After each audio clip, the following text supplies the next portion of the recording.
All right, here we go. Hello, everyone. Welcome to the Alara Canfield Show, the Awaken to Happiness Now Global Series. Thank you so much for being here with us today. And today, Beth Herndobler is back with us. It's like she was here last year, but it was like back in April of last year. So it feels like so long ago. So she's back with us today, and we're going to be talking about soul retrieval, healing beyond the illusion of separation. And for those of you who don't know, Beth, like I said, she was with us last year. We had a wonderful show, so much fun, such a high vibe show. I loved it. And she is a former trial attorney turned energy healer and intuitive spiritual counselor. Beth is a master sacred geometrist and uses these creation symbols in her energy healing practice. She's also a certified intuitive strategist, medium, and divine channel who communicates with your higher self, spirit guides, angels, and ancestors for messages and guidance. And Beth combines this guidance with a breakthrough energetic technique that identifies and clears blocks and stuck points and patterns quickly, so you can open to a life lived on purpose in abundance with ease and grace. So today we have a jam-packed show. There's so much we're going to do, so much we're going to talk about, and some of what we are going to experience, I guess you could say, on the show is, our frequency is going to be tuned up. We're going to tap in and learn how to tap into and receive needed support to move into what more is possible for us with ease and grace. Why it is easier than you think to establish daily practice to awaken and expand, and how to use the power of your breath and being in the present moment to move through shifts, changes. And there's a lot of changes, there's a lot of challenges, there's a lot of chaos going on right now. So that is really important, and so that we can be lifted up instead of being taken out. We're going to talk about and have a deeper knowing that no matter what the circumstances and temporary outward appearances, and I will say whatever is happening is temporary, your life is and has been and will be well. So I'm so glad, Beth, that you're back with us and to share your wisdom, your teachings, and your experiences. So glad you're here. Welcome back. Thank you. It is lovely to be here with you and your beautiful community. And I can't believe that it was April, because that's not even a year ago. And that feels like a lifetime ago. Exactly. Linear time is just really warping in very amazing ways. And I'd like to say, Linda, minus 10 degrees where you are. Where are you? Linda put that in the chat, and that's way too cold. I'm in Pasadena, California, and I spent Christmas in Chicago, and it got down to, I think, 13 degrees the day I was leaving. And I thought, this is just too much. And I grew too up cold. there. Wisconsin. Oh, Linda, yes. I have a friend in Wisconsin who was telling me back when I was in Chicago over the holidays, it was minus, I think, 13 or minus 20 where she is near Camp Douglas. So stay warm, my friend. Stay warm. Yeah, exactly. I mean, luckily for me, we're in the plus Celsius degrees here. So it's like 35, 40-ish, I guess, Fahrenheit. So it's not too bad, right? I can deal with that. I just wish we had some more sun. We're missing the sun. And so when I'm missing the sun for a few days, I'm like, I need it. I need the sun. So that's the only thing with Vienna, Austria area. It's gray for like 3 months. Well, you won't have the bug problems that we have here, because with very rarely getting below freezing, the bugs don't ever, I don't want to say be killed, but I guess that is what happens. They never go away. They don't fall asleep. That's right. They don't fall asleep. So there's always a way to look at things. A friend once said, there are many views to the canyon. So absolutely. Taos, my dear Anna, you're 45, a balmy. Yes, it's interesting too that with the technology that we have, I love how we can connect all across the globe and share in this present moment experience from our different vantage points. And for whatever reason that the weather has come up at the beginning of this call, it's just a lovely divine illustration of that idea of there's many views to the canyon. We're all here. We're all together in this moment. We're all present, and one is -10 and one is 45, and then the rest of us are wherever we are. And it just shows that if you use the power of the present moment, everything is and will be well always, no matter what's going on. Totally. I totally agree. And that's the thing, is about how can we stay in the present moment, especially when there's all this chaos and challenges and stuff going on, right? We get kicked out of the present moment because we go into worry, we go into anxiety, we go into fear, we go in, so much other stuff than the present moment. Because in the present moment, we're fine, right? That's right. And, the thing I've been experiencing lately, I don't know about anybody else, is that I forget to do. I mean, the stress of what we've all gone through in whatever way we've gone through it in the last couple of years. And I'm not really focusing on the pandemic, though obviously that's the inescapable elephant in the room, but I'm more focused on the energy and the shifts and changes, the linear time shifts. Everything is shifting, and it is easy because of the stress on your nervous system to forget to do what you know to do to be in the present moment. I can't tell you how many times I've caught myself just in the past week, like, I just did that. I just said that. Wow, if I'd have taken a breath, if I'd have felt my legs on the chair, my feet on the seat, if I had taken the time to rub my fingertips together, all of this, or tap myself. And I'm not even talking about EFT tapping, but just coming back into your body helps you come into the present moment and to be. And I forget. And so then the issue is in how you move past separation and duality. You can't judge yourself then. You have to say, oh, okay, thank you. Just thank you to everything, always. It shifts the center of your gravity, in a sense, back to the present moment, out of either leaning forward or over to the side or back to wherever the worry, the fear, the stress, the anger. I mean, that's what's been coming up for me in the last couple of weeks, is I spike to anger like that. And that is very unusual for me. I was watching a law program the other day and realized that's what got me through that time in my life, was that fighting, that the anger, that fueled me forward, whatever aspect of the law that I was practicing at the time. There's always something that you're fighting for. And I don't have that opposition present in my life anymore. And yet my ego deep inside, all the crud that's coming up to be cleared, has been prompted by all the stuff that's going on and what's happening in my own personal life to create that opposition that is so comfortable for the ego by me snapping. And if I had simply taken a breath, if I had just taken one moment and done that, I mean, everyone, just place your hand, one hand on your heart and the other on your belly, connecting your heart brain and your gut brain, and close your eyes and take a breath in, drawing the breath in from the earth up through your feet. Pause briefly at the top and then exhale with a little bit of sound, just letting go of everything that isn't right here, right now. And as you sit there, I guess we're doing a mini activation right now, but as you sit there, imagine a sacred 8, a vertical sacred 8 looping around your solar plexus and your sacral, your gut brain, and up over your heart brain. Infuse it with gold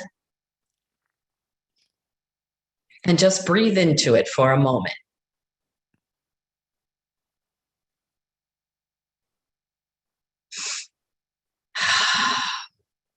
Then you can continue in that manner, or you can open your eyes. But you don't need to go that drastic every time.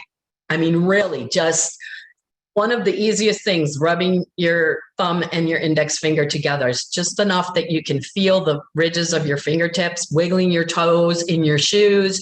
Simple techniques that just stop the ego from running amok and slamming you with its sword of nothing is right. It's all falling apart.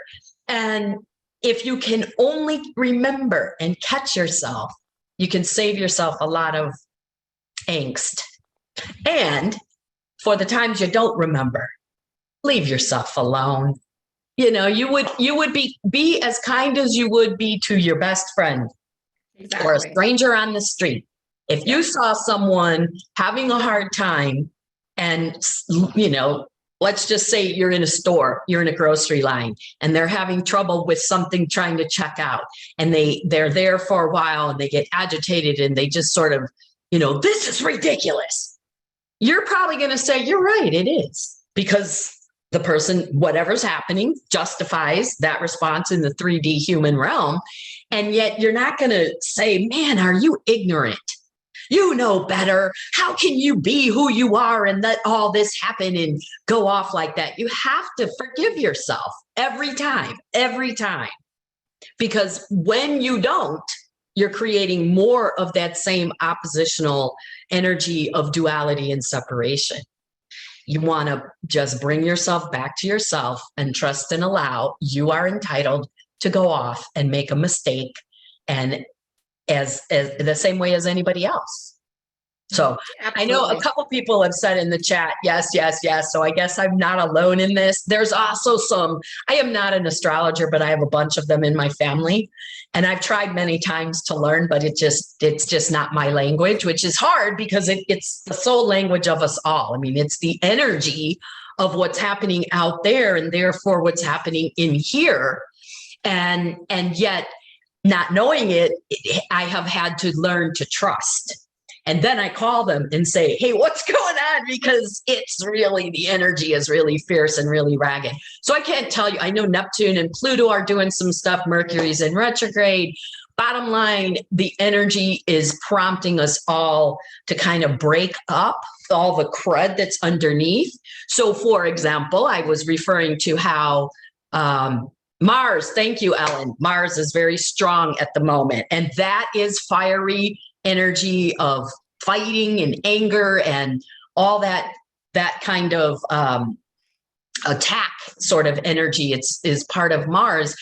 And we have to be mindful of that, because whether I have many people, even clients, who say, you know, I don't really believe in astrology. It doesn't matter. Do you believe in gravity? It doesn't matter if you believe in gravity. It's still keeping your feet on the earth. So don't believe in it, but allow what is happening to be a part of your frame of reference, so that, again, you're going easier on yourself. It's not always your fault. It's really, there is no fault, but want to look at it that way. It's not all you. And yet, what are you going to do? What's your choice? What is your choice when Mars is firing and Mercury is in retrograde and everything is really heavy? You still have free will, and you have the option always to choose higher and take a different view of the canyon. Yeah. And our habit, or our natural way of being, is to judge ourselves, to make ourselves wrong, right? To, you know, punish ourselves even to some point.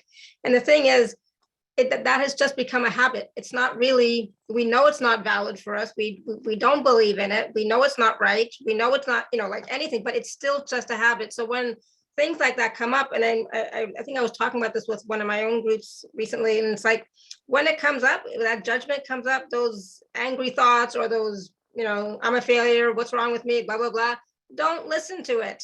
It's like, you don't have to listen to everything that your mind says that comes through your head, right?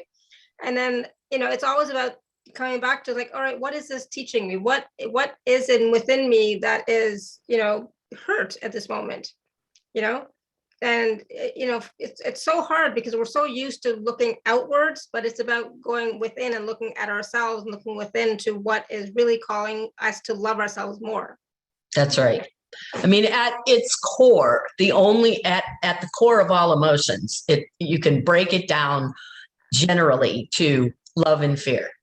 Which one do you want to stand in? Which vibration, which frequency is the one that you want to foster? Do you want to be in fear or anger or betrayal or any attack mode? Or do you want to be in peace and calm and ease and grace by flowing in the frequency of love?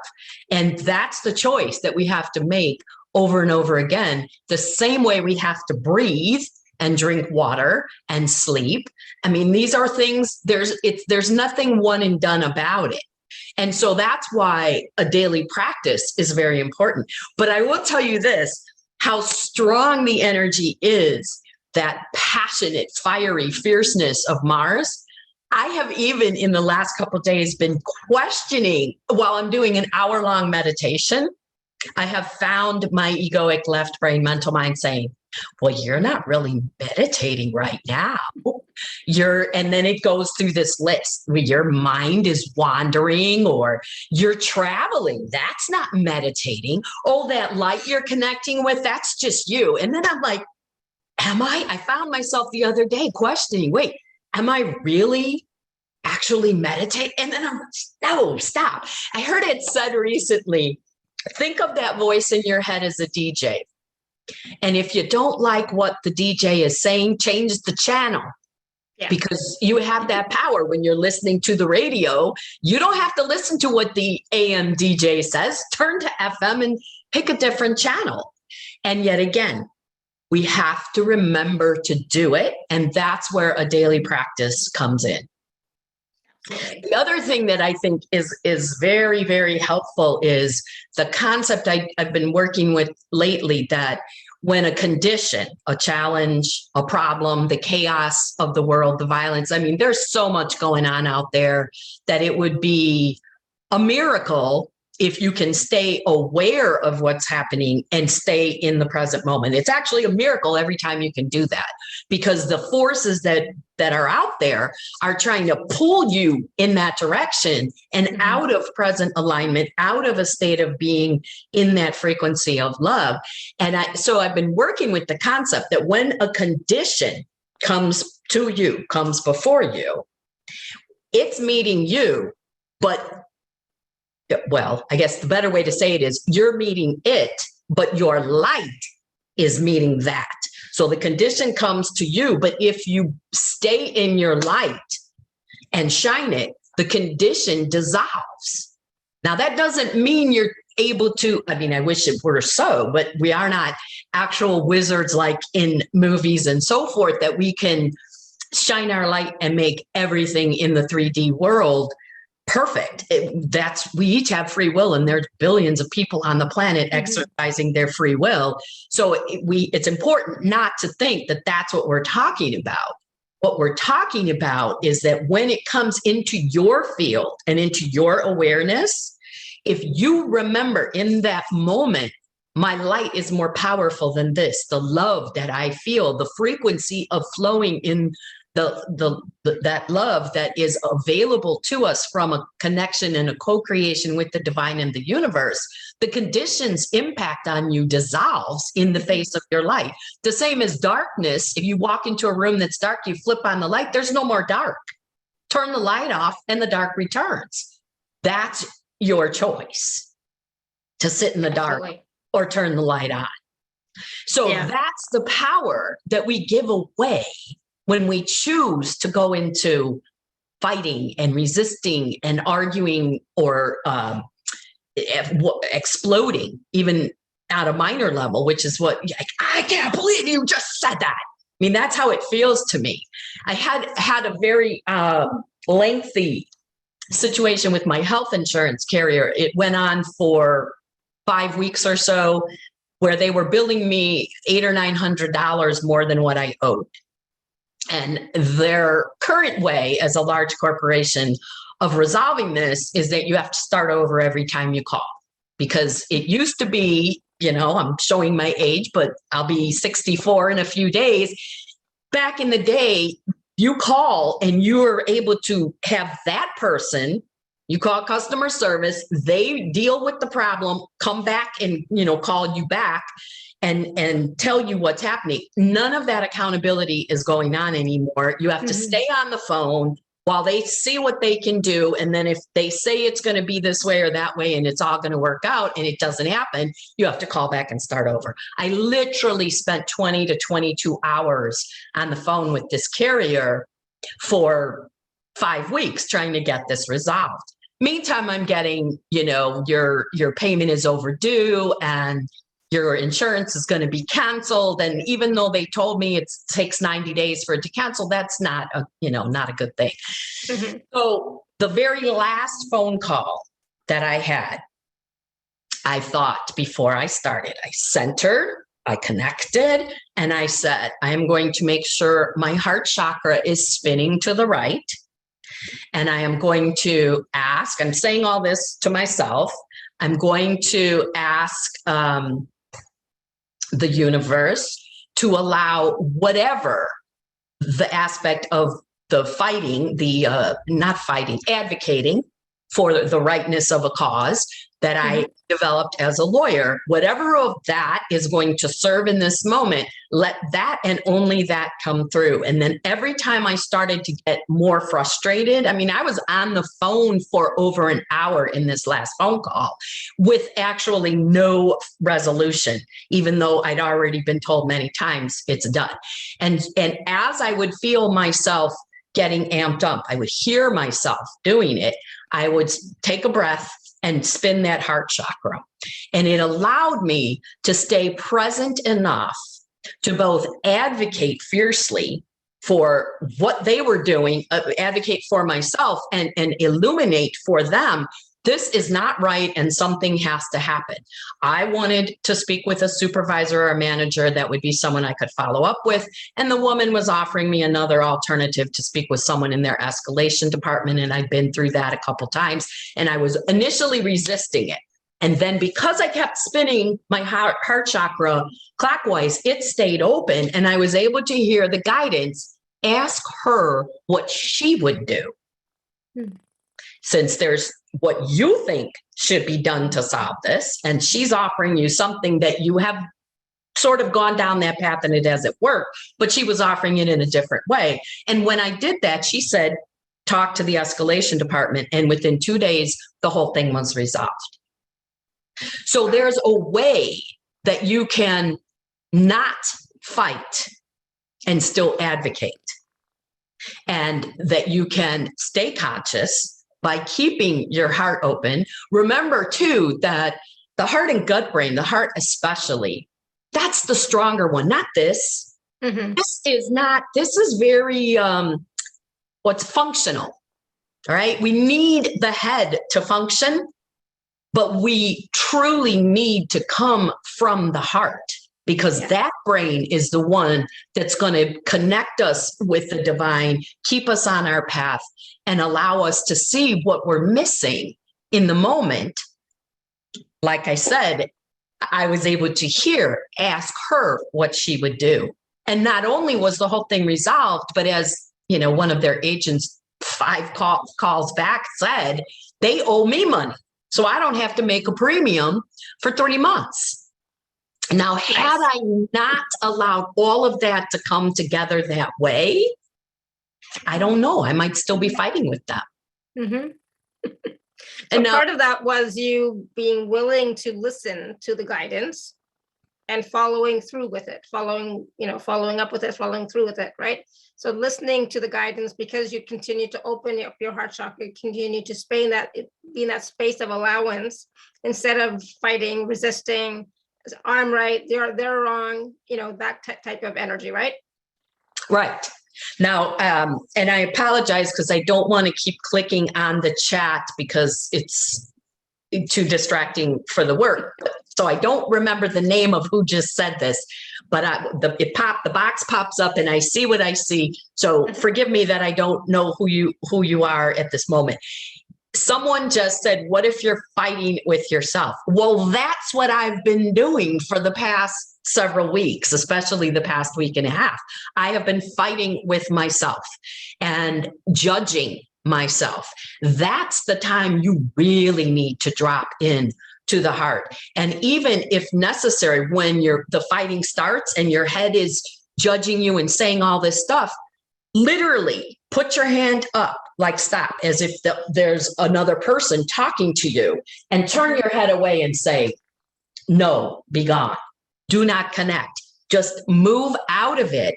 And the other alternative for how you can deal with that inner battle is to simply say, thank you. It's like flipping the light switch on. When you hear, you're so stupid and I can't believe you're going through this again and what's wrong with you? And you say, thank you. That's a whole nother frequency. It's like what you're doing right now. You're smiling, right? Yeah. If you don't mean it when you smile, your brain, your head brain doesn't know the difference. So if you just put a smile on your face, so you're having this inner battle with yourself and you have a fight, with you're going back and forth, and then you catch yourself and you say, thank you so much. It befuddles the process of that low energy because you're bringing in the frequency of gratitude. It's like shining your light on the condition so that the condition dissolves in your frequency, in your biofield, and the condition is no longer impacting you because you've activated your light. So if you're having an inner battle with yourself, use one of those techniques. Turn away. You can say, be gone. Thank you for showing me you're there. Or just a simple thanks with a smile on your face, and take a nice deep breath on the inhale. Really deep, hold it at the top, and on the exhale, connect with a little bit of sound and let all that separation fight go. Because think about it. If you're fighting with yourself, who are you really fighting with? There's nothing there but you. Mm-hmm. So if you let that egoic left brain mental mind that is fear-based, that is limited idea programming, the ancient patriarchal paradigms that don't serve, if you let that take charge, then that's what's happening. I mean, there's only you, right? So if you let that be the one that's carrying the day in that fight you're having with yourself, then that's your choice. You're choosing fear. Instead, choose love. And tell that one, not today, baby. I'm done. I love that. And, we all do that with ourselves. You might call it fighting. You might just call it whining. You might call it complaining. It's the same thing, right? But the thing is, I love what you just said at the end. Not today, baby. And sometimes I get to that point too, where it's like, you know what, enough. Because I will go through it. I'm kind of observing usually, but sometimes I really get in the crud, really in the middle of it. But usually I'm observing, but then at some point I was like, you know what, enough. And then I switch the energy, but it is interesting. It is interesting for me to see where my mind can go, right? So where is it going to go? It's interesting for me. I don't know. I'm crazy that way, right? So I do like to see, but then it's like, okay, that was fun. Next. Right. And the thing is, we have to be aware that we're doing that. That's right. You have to be willing to admit that you've given power to that aspect of you that isn't serving you, and then reclaim your power.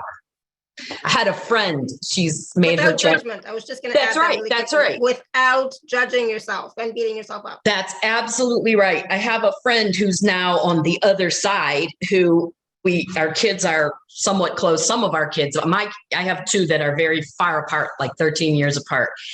But the older one was closer in age to hers. And when they were little, and she was always very soft-spoken and into everything I do now, way before I was into it. And she was sort of, the Pied Piper of meditation. And, when we were teenagers, we'd all be eating ice cream and cookies and getting high, and she'd peel an orange. She was also an athlete. So she had this aura around her of peace and love and calm. And I will never forget one of her kids as a teenager was yelling at her and was really ignorant and being very rude at the moment. And I'm standing there like, you're going to let this happen?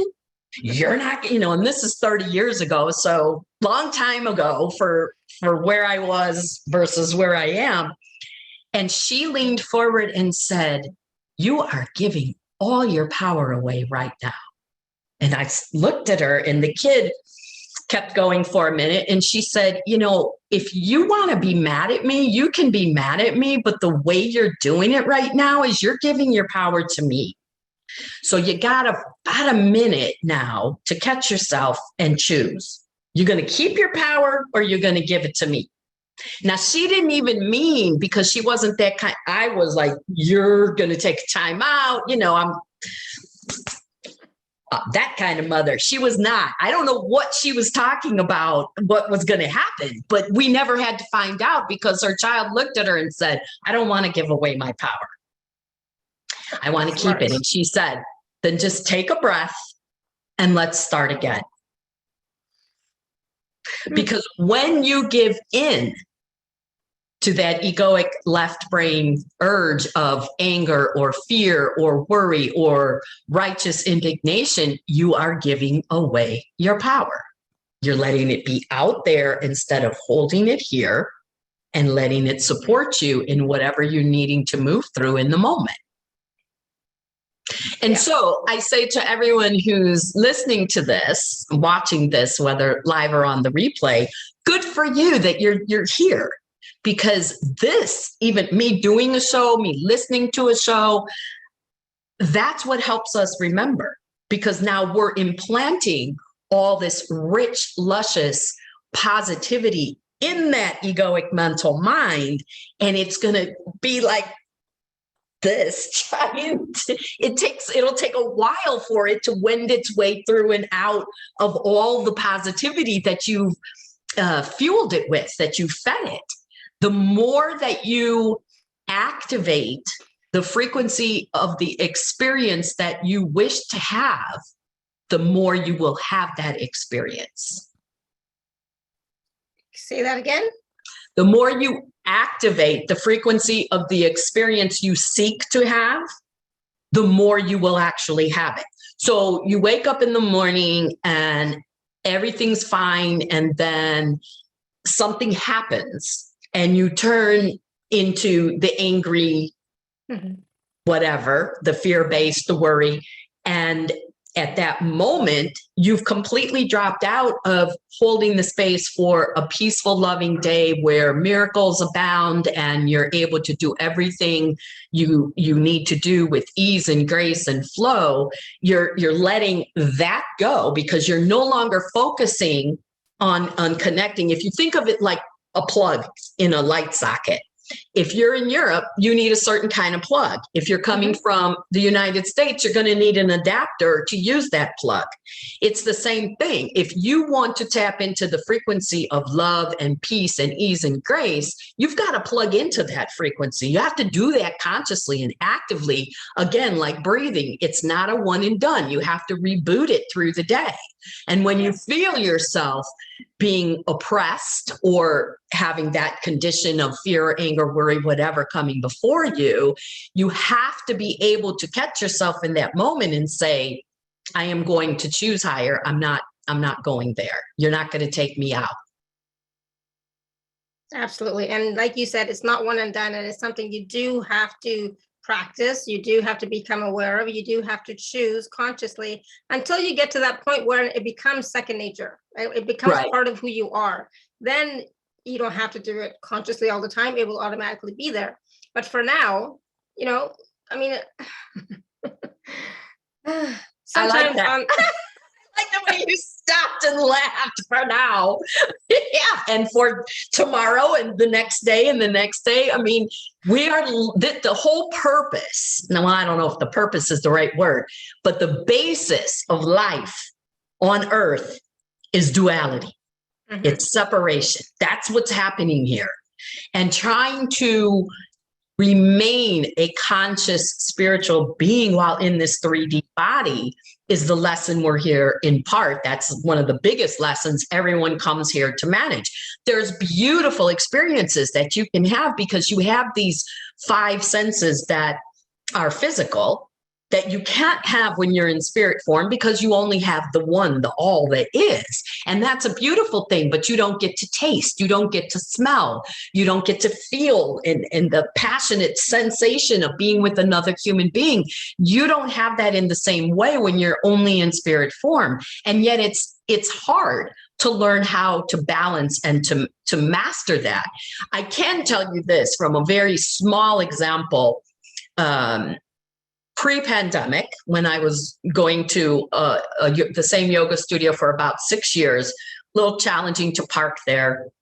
And I focused very strictly. I did everything physical in the 3D world, like make sure I get there early. I needed to be in the back of the room, because even if I shielded myself energetically, if I'm in the front, I have all this stuff coming at me from the back, and I would almost always end up at some point wanting to cry or feeling upset because I'm receiving whatever everybody's dumping as they're moving into their yoga practice and coming into the present. So being in the back of the room was essential, which meant I had to be there early enough to get that spot. So I did all that. I went early, blah, blah, blah. But what I really did was I held space for the parking space that I needed so that I could get there on time and not, lose my minutes of being early enough to get the spot I needed, because I'm driving around in circles trying to find a parking space.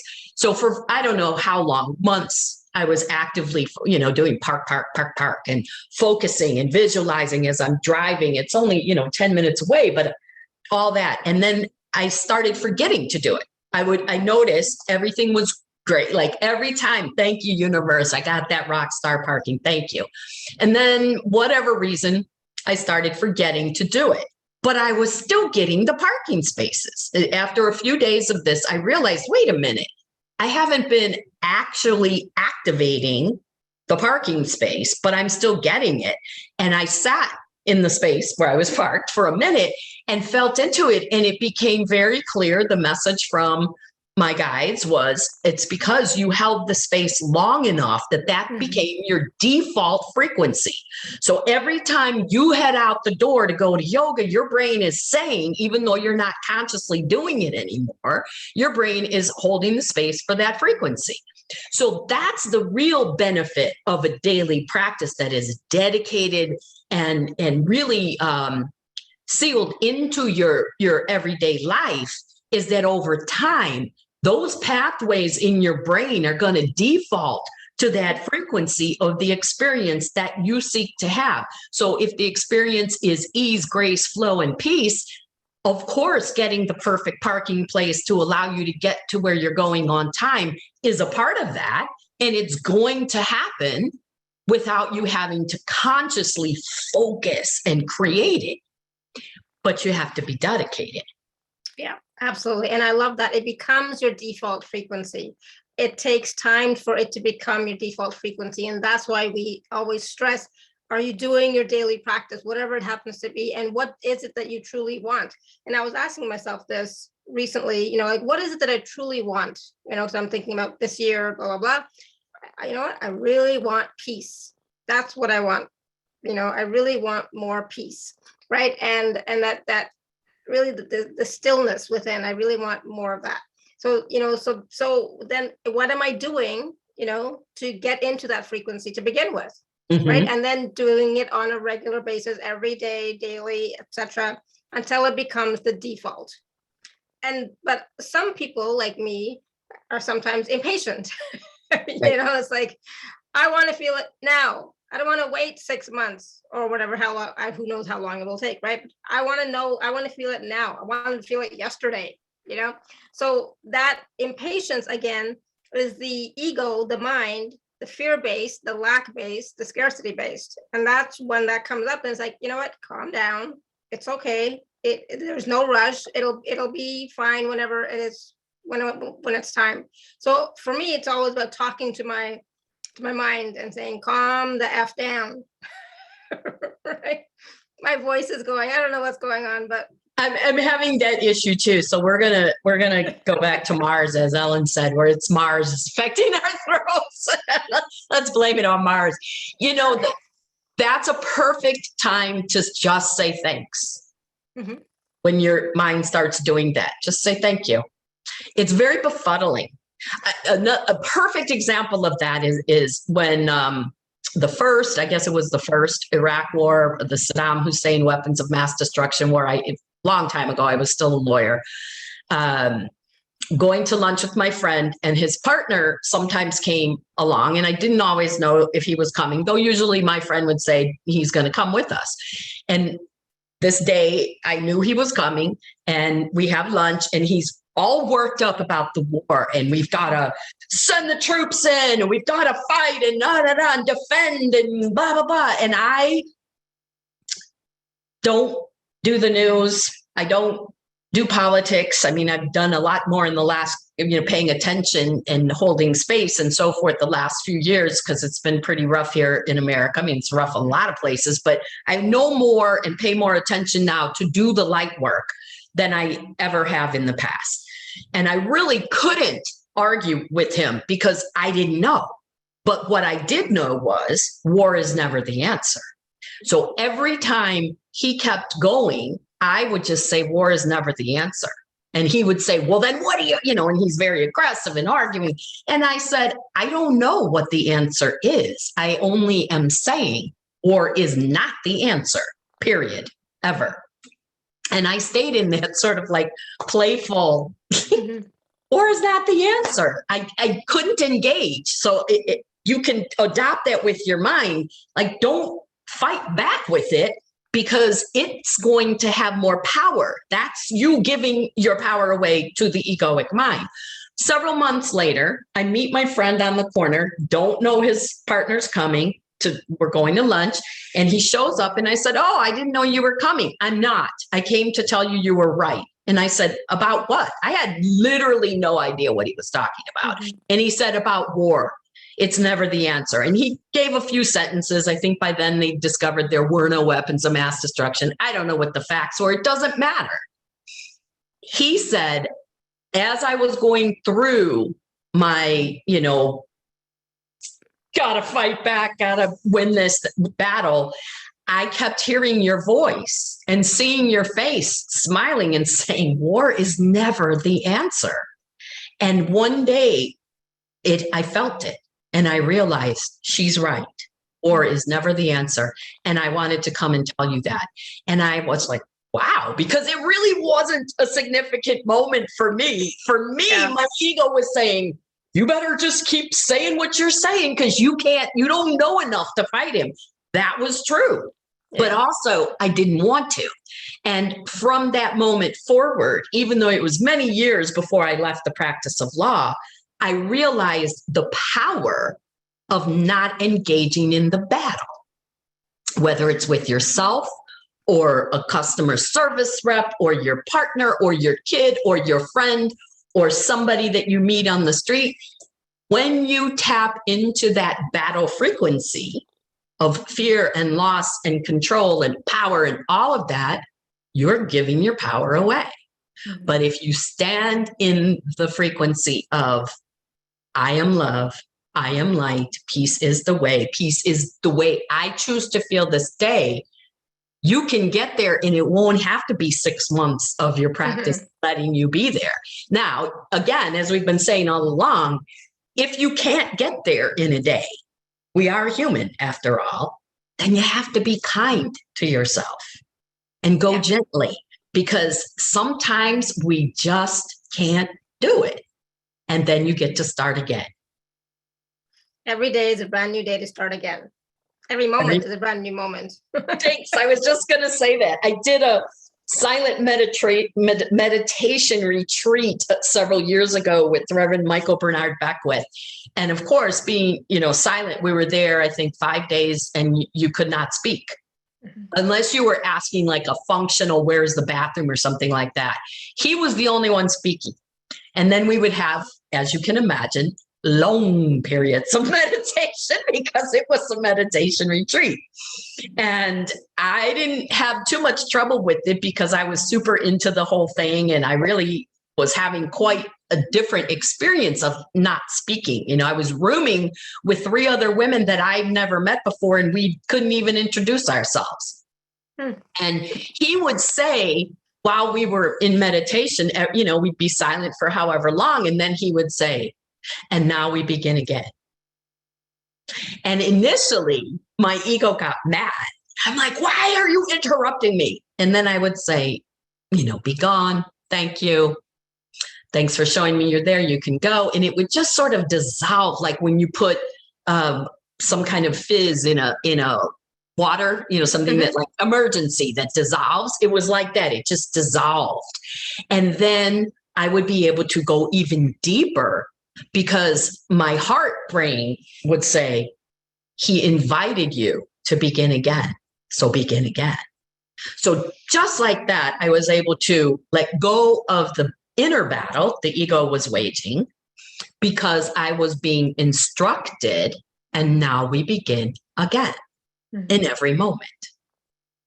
And I'll tell you something too. It's one of the reasons why the video format is not my favorite for these kind of calls, because once the last day, so it was a New Year's Eve was the weekend that we were there. And at midnight, they had a kind of, after it turned midnight, we did a ritual around a fire, and then they had food and music and dancing, and you could talk until you went to bed. And after a little while, it's a long day. I was tired. I went back to my room, and there was one of my roommates was there too. And we started talking, and I saw her completely differently once we started talking. She started telling me about what her life had been like and what she'd gone through and the losses she'd had in the last few years. And I could literally see my image of her changing when I had those facts, those 3D facts at work. And that's the same thing that happens. Like I'm really tuned into your face, what you're doing, and none of that's happening when I'm on the phone or like this. I'm more interned. So that's another thing when you feel the assault, the attack thoughts coming, whether they're directed at you or outwardly, go in, close your eyes, take a breath, touch your heart, and just allow yourself to begin again. Because there's no need for you to let all that angst and all that duality and separation become the default programming that your brain is fueling you from. Yeah. That way, you don't sit there and say, this is going to take 6 months or a year, or am I ever going to get it? I'm getting it right now in this moment, and I have the opportunity to get it again in the next moment. Release the idea that there's a bar or a measure or a state or a place of being that means you've arrived. On the cross, Jesus said, Father, why hast thou forsaken me? And I'm not a biblical scholar, but from what I knew growing up as a Catholic, he knew when he was born that he came here to die and be sacrificed and have this life. And yet even he, consciously able to know from his birth in this incarnation what was going to happen at the end, still while hanging on the cross in that pain and fear, said, Father, why hast thou forsaken me? So if it's okay for Jesus to lose it, I think it's okay for me to lose it, even 10 times a day. Right. It's not it's not the separation that determines where you are. It's how you rebound from it. When you move into that, are you going to stay there, or are you going to choose higher and move into another frequency that serves you better? Yeah, that's the point. Are you going to stay there, or are you going to choose a different frequency, a higher frequency? Yeah, absolutely. And that's the thing. We have in the past stayed there for longer than we wanted, but now, things are happening so much faster, much more quickly, and we are more aware. We are more conscious, we're more aware, so we can choose moment to moment if we stay present. That's right. Yeah. Choose Absolutely. again. And now we begin. And now we begin again. Absolutely. And I think that phrase, and now we begin again, is going to be my new phrase to bring me back to, the present moment or whatever. And now we begin again, because we are always beginning again. That's right. Every breath, literally. You're beginning again. Your body is beginning again, because without that breath, something is going to happen adverse to the function of your physical body. So in every moment that you take a deep breath, you're beginning again. Mm-hmm. And if you align your head brain with that truth, that spiritual law, you're going to have a much easier time of moving through the stuff, the low moments. Yes. Because you're going to have them. I went nuts yesterday over something I got from an activist email. I mean, I literally went nuts. My heart was pounding. And then I happened to be getting ready to go on a call of a women's group that I meet with once a month. And I said, I'm sorry, I just need to share this with you. And their interpretations of what was in that email was so different than mine. And it pissed me off because I was like, why aren't they seeing what I'm seeing? And what I had done was not receive what was there because I already had an agenda. Mm-hmm. Because I'm on the fence of, okay, I've let all this 3D world stuff in to my existence. And do I want to keep it here? I'm hesitating. Like maybe I heard it said that in people who do what I do, which is sign petitions, are clickivists, not activists. And after many years fighting for this and that, and protesting and doing, my parents were very involved in the civil rights movement, and I grew up with all of that. And it's just, I can't really do that anymore. It does not serve me. Mm-hmm. So that's when I said, okay, I can do this. But I've been feeling a lot of negativity and fear tactics coming through in the past 6 months in a lot of these progressive organizations. And the work they're doing is great. But I'm not for the fear-based, you need to do this or give this in order for us to save the world, save the earth. No, I'm not for that. Well, then if I'm not for that, there's a button on the bottom of every email, unsubscribe.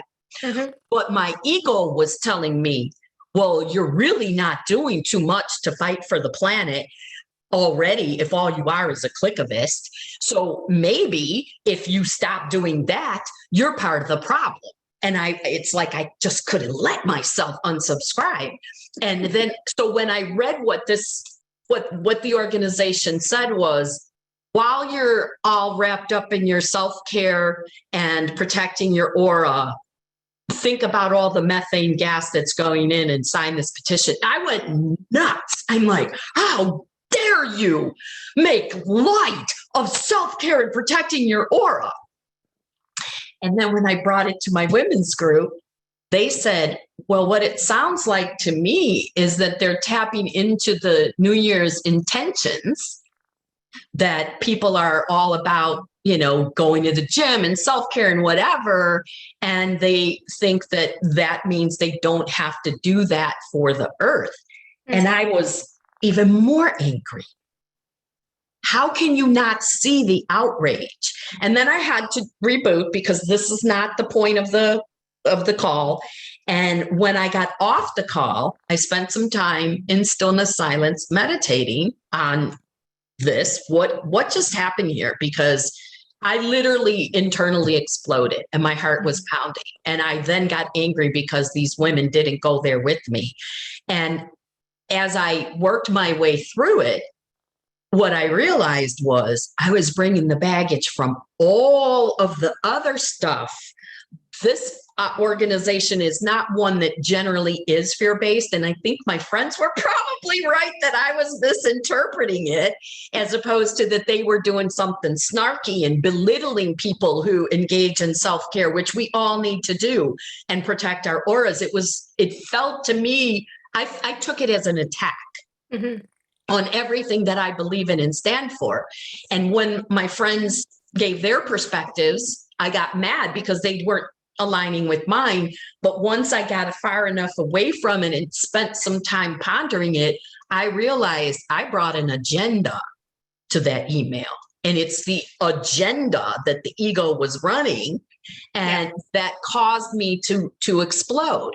So we have to be really mindful of the baggage and the programming and the limiting ideas and the fear that we're bringing or allowing the ego to activate in the moment, it is not wrong to unsubscribe from something that you just don't want to see what they're saying anymore.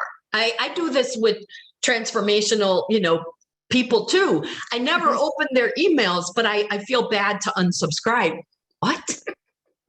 How is that helping anybody? I mean, if you have someone on your email list that doesn't want to unsubscribe because they feel bad to do that to you, but they're never listening to your shows or the replays, what's the point? Like, what's the point? Exactly. Yeah.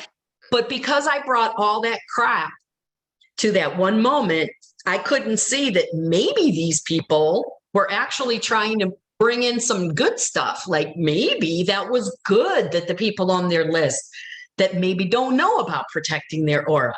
I couldn't see that in the moment because I let that anger and frustration and the stress of life get to me, so that in the hour that I was on that call, I was kind of faking it in the sense of I was still mad. Yeah. But I knew it. I know enough, and I know how to control myself. I mean, I was a trial attorney. You can have a bad day. You go in trial, and you're not able to bring your bad day with you. You've got to perform. So I did that, and then did the work after. So to the person who earlier said, "What about if you're fighting with yourself?" That's what I was doing. That's what I didn't know that. I thought I was fighting against that organization, but the organization wasn't there. The organization isn't a part of this. It's me and what I'm bringing to it. And once I was able to really bring that into my consciousness, then I could use all my tools, all the things we've already talked about, to let it go.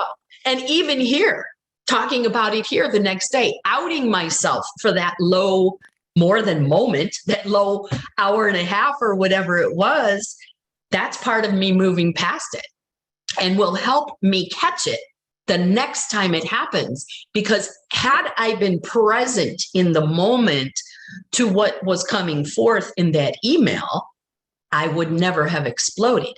Even if I'm right that they were being snarky and belittling people who protect their auras, if I'm right, it still doesn't matter who was taken out, them or me. Yeah, this is an email. I'm not even on the phone or in front of anybody. So when you're fighting with yourself, that's the most important time to say, I'm done. Enough of this. Not today. But it is also important to really recognize and become aware of, okay, why am I fighting with myself? What is it about this that is causing me to lose my power, give away my power to something else? Because it's not within me, but maybe it's the power to the old stories, the old patterns, the old triggers, right? Exactly. I mean, as I said, I brought my own agenda to it. And until I realized that my agenda was what was the problem, not what they were saying, I couldn't move past it until I let myself know that. You can't just stuff down. And when we talk about, say be gone or turn away, don't recognize, just tell it, go, I'm done.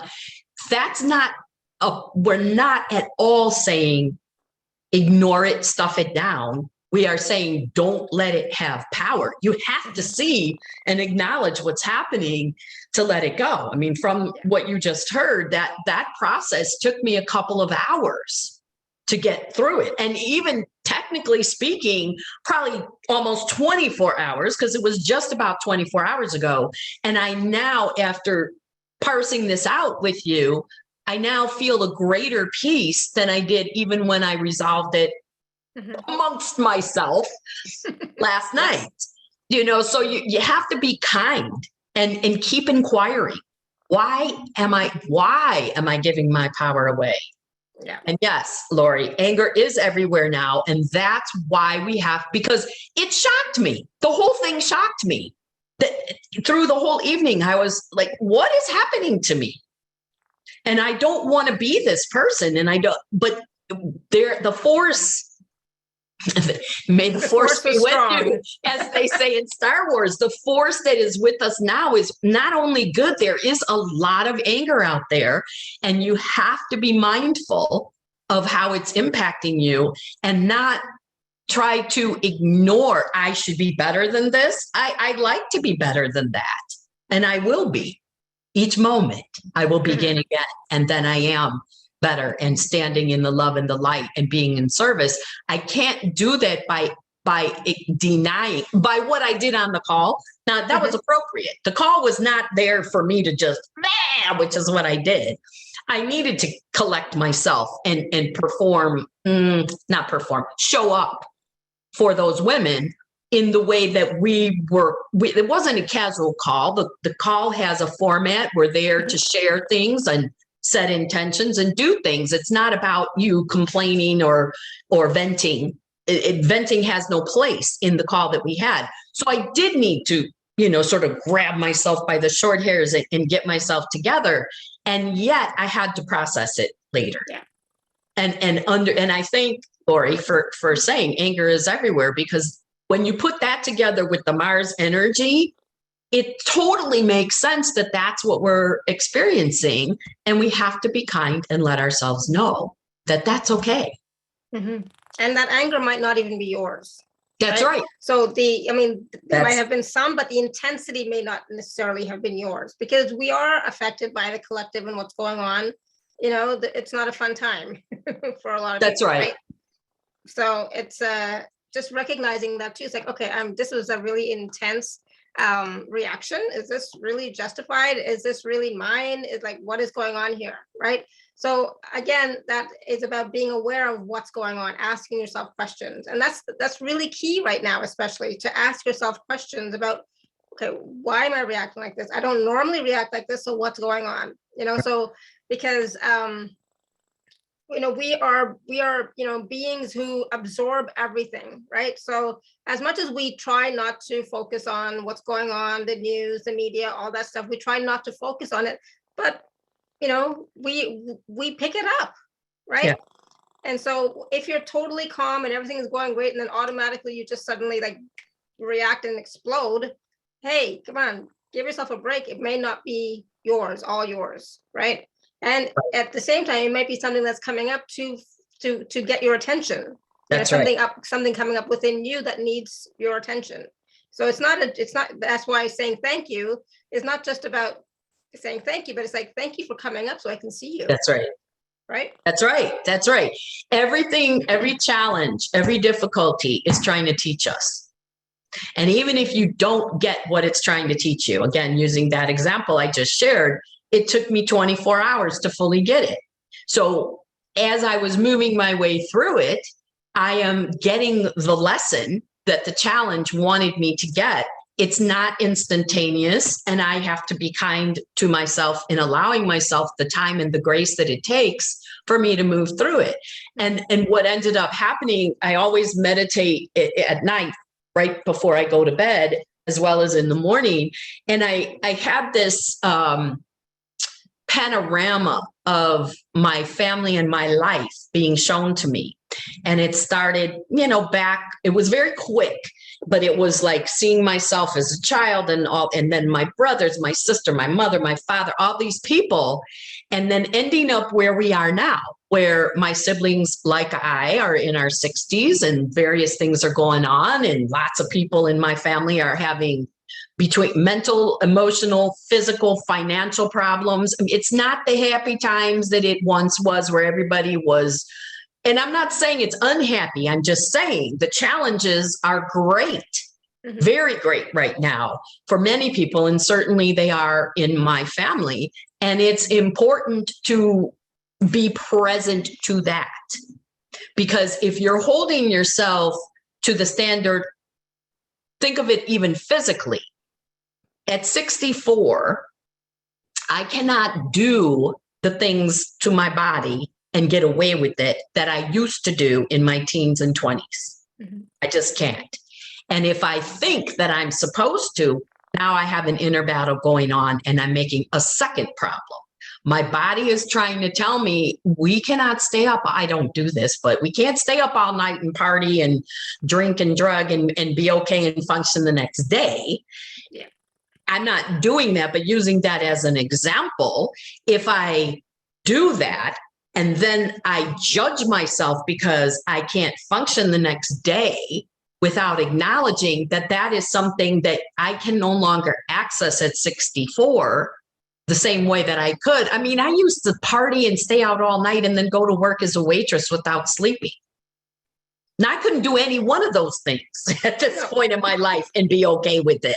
And so if I try and then I hold myself to that earlier standard by not being present to what is right now, then I'm going to create a problem and I'm going to create a battle and I'm going to disconnect from peace and flow and love.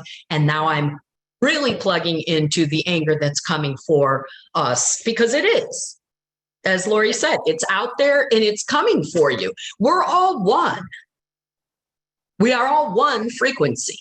So how could it not come for you? But you can choose, like you choose when you walk in a dark room to turn the light switch on or not.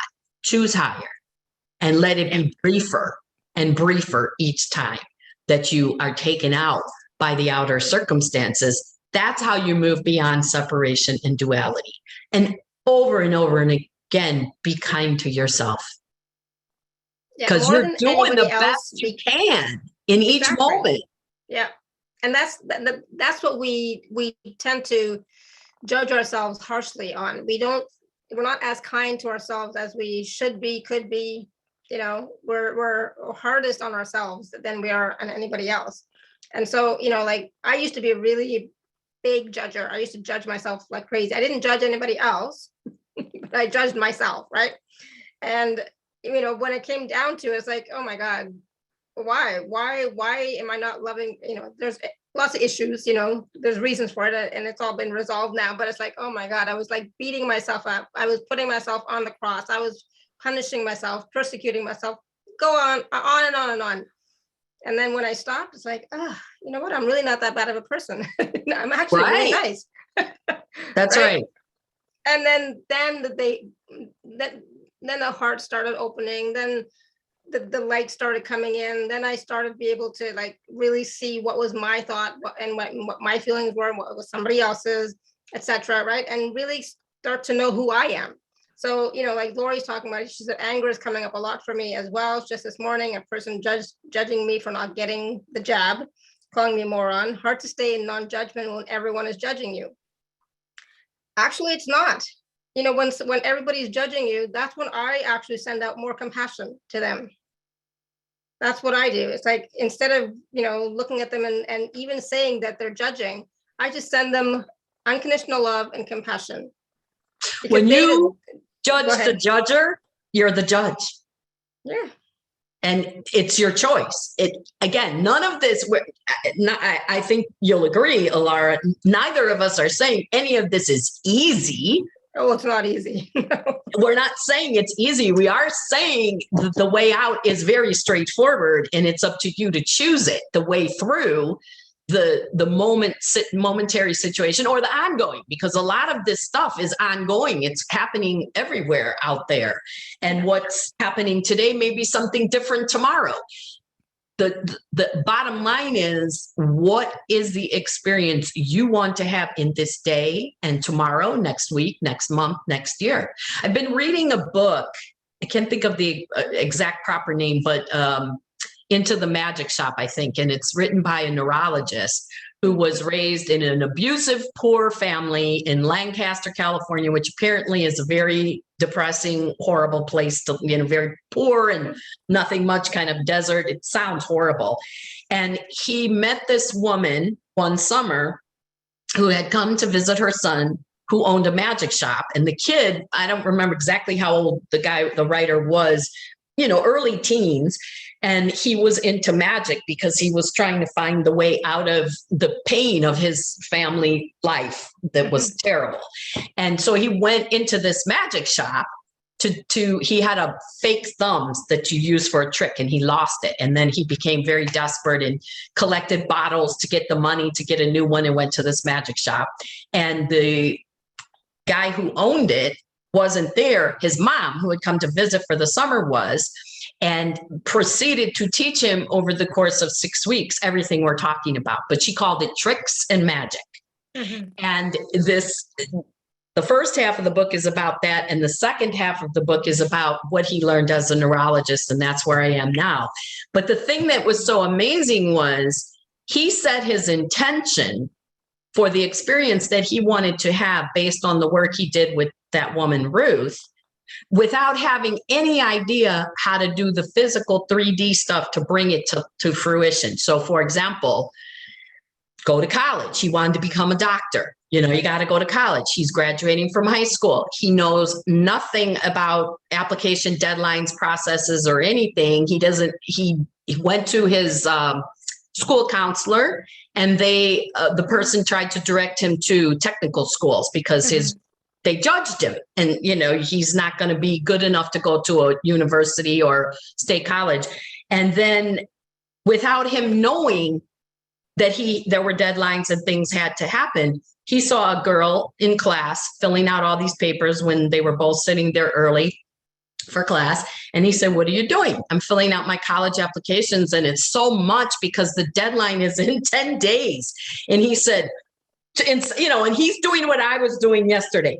He's faking it, right? Because he doesn't want to show how, oh my gosh, I didn't know there's deadlines. What deadlines? I don't know any. What am I supposed to be doing? I just have been holding the intention for 3 years that I'm going to go to college.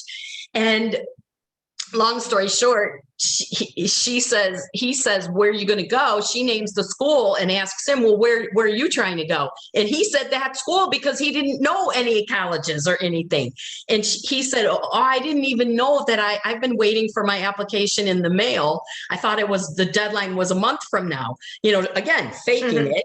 And she says, "Well, actually, I was worried that I was going to make a mistake. Because again, this was a long time ago. Nothing was online. These are handwritten. I have an extra application. Would you like to have it?" Nice. And he got in and became a neurology doctor. I mean, I would hope that everyone who listens to this call is at least at a place of accepting that the science of the spiritual laws, that it all aligns now, and that the frequencies that we're talking about and plugging into the frequency of the experience you want to have, even if it's not happening in the present, is going to get you there, rather than moaning, groaning, complaining, or focusing on what's wrong. Let's hold the space for what is right and what is the experience that you want to have. I do not want to be someone who is prone to snapping off in anger. So I need to recognize that energy is affecting me internally, coming to me outwardly, and I need to focus my energy a little bit more tightly now that I've recognized that for whatever, if it's the astrological aspects, the outer conditions, it doesn't matter where it's coming from. I have been blessed to have it revealed to me that I have some work to do. So now I can do it. Absolutely. I love that. I'm blessed that it's been revealed to me. Yeah, that is putting it in such a nice way. And then there's work to do. And the work, is a lot of different things. But first, it's just being aware of it and being okay with it. Not judging yourself, still loving yourself, even if there's still this work to do. I love myself, even though I still have lots of work to do. I'm still working on myself. I'm a work in progress, which I think I will be until I die. Right? That's right. That's right. There is no, I'm going to get there. There is no there to get to, So it's about experiencing life, living life. And as the stuff comes up, recognizing it, being okay with it, in most cases, and recognizing that even with everything going on, how blessed I am, how loved I am, how supported I am, how I'm never alone, and how magnificent life can be when we allow ourselves to just be present in the moment. Because, in the moment, everything is fine.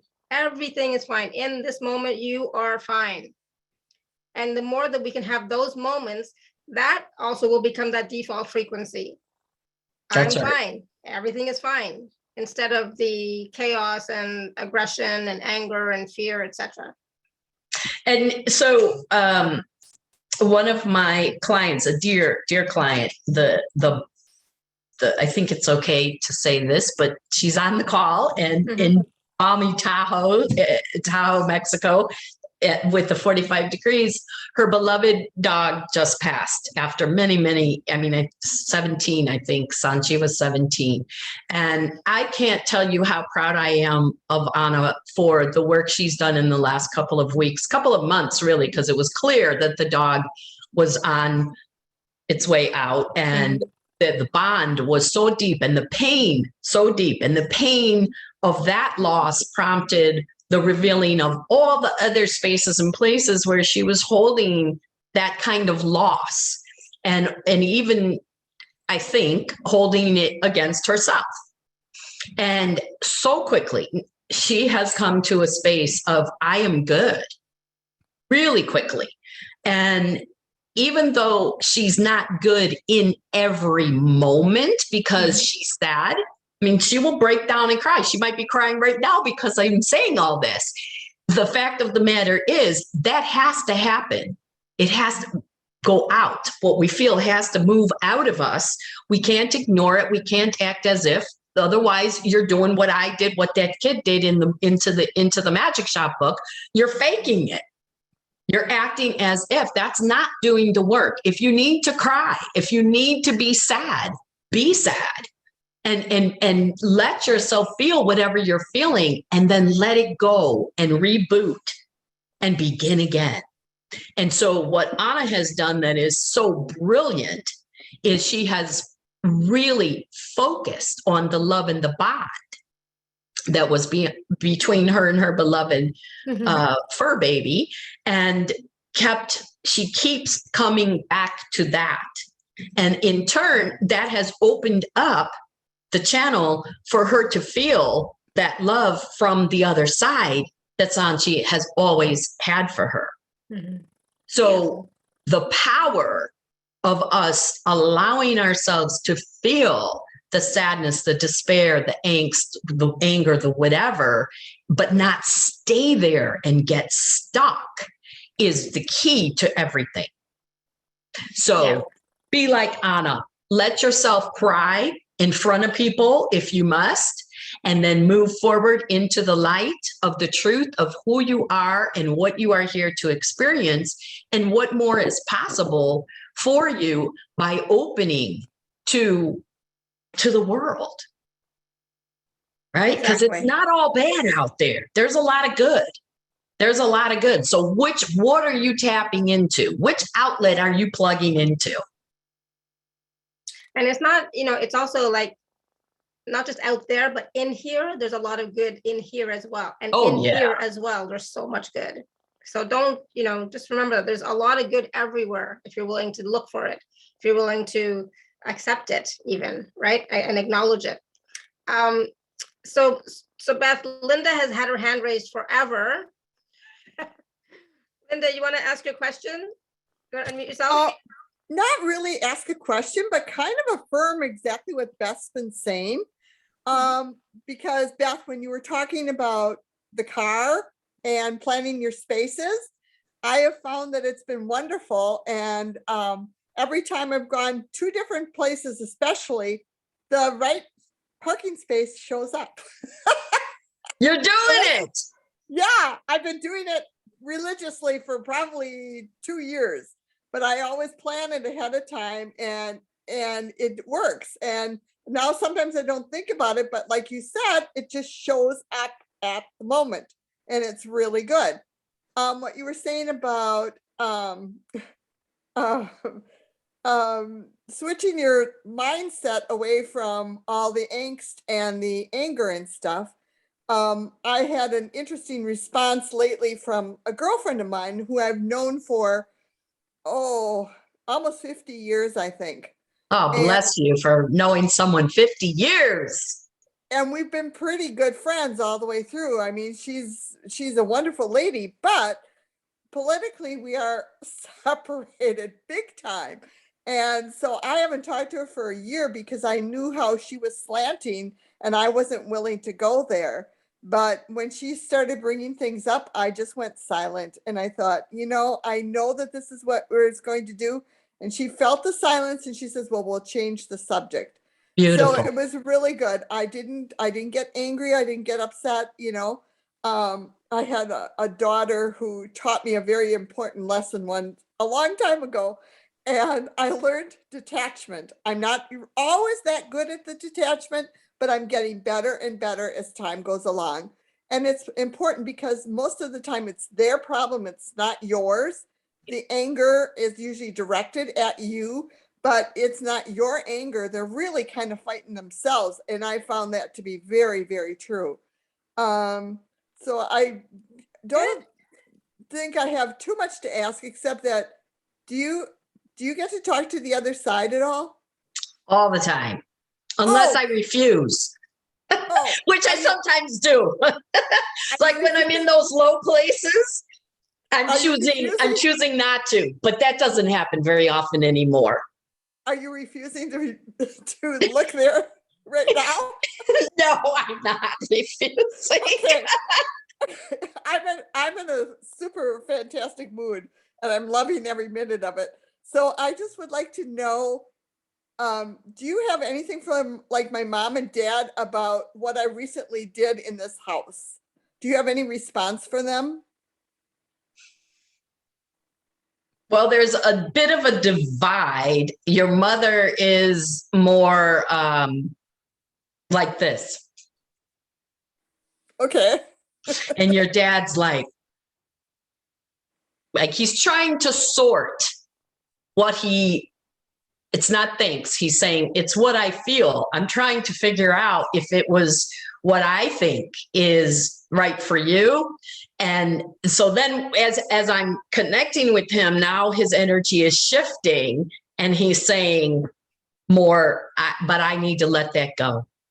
And need to let it be what you have done in the house is the right thing for you. Yeah. But there was some angst, I guess you'd say, on his side until you asked and brought that forth. Does this all make sense to you? Somewhat. I think that what his response would be is that he's kind of angry about the way it came about. But yes. He's still very pleased with what happened, but I don't think he liked how it happened. Right. So make sure, as we've been discussing, that you don't take any of that on. Even in a moment, even in a small moment that this is something is wrong because I'm feeling this, whether you understand it's coming from your dad or not, you want to make sure that you stay in your own energy and that you find your own answers and always ask, is this mine or is this someone else's? Okay. Because it feels like in the last little while, your dad has been sort of, giving you the pip on the head of doubting how it all happened. And therefore, the how it happened is impacting the receptivity to the way that it is. And you don't want to take that on because that's his and he's not even here. True. He's not even here.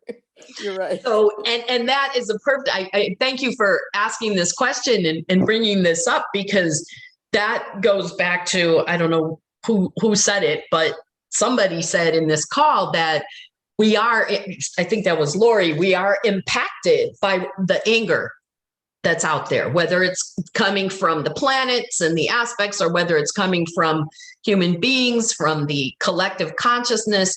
Don't take it on as yours. Ask, is this mine or is this someone else's? And then trust the answer that you get, because you are in such a beautiful, you're so beautiful and you're in such a delightful space. So why would you let somebody else's crud come in and disturb that? I'm not. I'm really not. I'm in a good place, a really, really good place, and I'm loving it. I just was wondering what the response was, and so it kind of corresponds with what I thought I was thinking all the way through. So now that's the next thing though that's coming through for you is trust, because you received it as a thought and it wasn't. It was a knowing. You knew, right? You did. I mean, I could feel it. My crown is tingling and buzzing, and you want to shift into the state of being, of knowing that this is something you're connecting with, that there's a greater, higher power coming through, so to speak. And it isn't that you just thought this, receive it. I mean, when I first started, I don't know what that even means, years ago, Yeah. before I first started doing this work, the only way I heard guidance was in crisis. Okay. That was on me, because I wasn't receptive to receiving the more subtle messages. So I would actually hear a voice when I was in some kind of crisis. Sometimes it was physical, where I would hear a voice, look out, and I would look up and I'm about to get in a really bad accident. Other times it was more of guidance on a challenging situation I was in, challenging in like a divorce. You know, I've got little kids and I'm in an abusive situation, and I hear a voice saying, you know, he is not committed to you and your girls and you need to move on. And I'm like, who said that? You know, walking down the street. So that kind of dramatic guidance is not the norm. That was them trying to get my attention because I wasn't receptive to the subtleness. And so you want to be receptive to the subtleness of the messages that are coming through for you by not judging them as thoughts. Now, you didn't think you were judging it, but when you think that it's something you're thinking, that's a judgment. Instead, trust. Yeah. Trust that this is the divine coming through. Thank you very much. I appreciate it, Beth. You're Thank very you, welcome. Alara. As always, I love you. You know that. Awesome. Thank you, Linda. Okay, Zoom user, who are you? Zoom user? What's the name? That's a name, huh? That's a pretty cool name, Zoom user. So it'll be a surprise. You want to unmute yourself, Zoom user? Otherwise, I'm going to go to the next person. Going. Zoom user, is it Stella? Okay, we'll come back to you, Zoom user. We're going to go to Sarah. Sarah, you want to unmute yourself? Hello. Hi, Hold hi. on. There she is. Sorry, Sarah. I knew it was Stella. 1 second, Sarah. We'll come back to you in a Yes, second. but it's not for me today. I'm here with a person that really needs an answer. So here she is. Hi. Hi. So she's Lisa. Stella is one of the best friends that I've had for many years, and she's actually here giving me a massage. I'm having a lot of issues at this point. I'm sorry, sweetheart. What's your name? I'm sorry. My name is Mirta Higuera. Beautiful. Mirta Lisa Higuera. Okay. So I guess I tell you what's going on with me right now, or what do we do? Just a quick question. What's your quick question? We don't have to know the whole story. My quick question is, I recently had a fire in my home. I have 2 girls and my husband, and we lived here with this is my home, and my mother lives with me. It used to be her home in the past, and now we're living in a hotel. I'm trying to fix the house according to what the insurance is asking to fix. But my question will be, do I fix this house? Do I stay here, fix this house to stay here, be back with my husband and my girls and my mom, because there's also a brother that is the cause of the fires? Or do I fix the house to rent it and then relocate with just my immediate family, my girls, my husband? Or sell it. Or sell this house? Lots of options. The issue So, is that. Let me ask you this. Consider the first option. Fix the house and everybody moves back, including the brother that caused the fire. When you can close your eyes, just close your eyes. See, that's the problem. I can see you now. There you go. Close your eyes. Now feel into your heart. When you feel into moving back there with all those people, including the brother, do you feel constricted or expanded? Does it feel good or does it feel, It's questionable. I feel because of my brother is the cause of this. My brother is my husband. don't go into story. Don't go there. No. Just feel in your heart. The answer is no, correct? You don't feel expansive around the idea of No, yes. Okay. Now go to the second option and do the same thing. Close your eyes. And was the second option was move back, fix it, move back with just your husband and your girls? Was that the second option? I think so. No, go rent this house and move with my husband and my girls. When you feel that, feel into that, feel it in your heart. Do you feel expand? Because I already have the answer, but I want you to be able to find the answers yourself. So when you feel into rent the house and move with just your husband and your girls, does it feel expansive or contractive in your heart?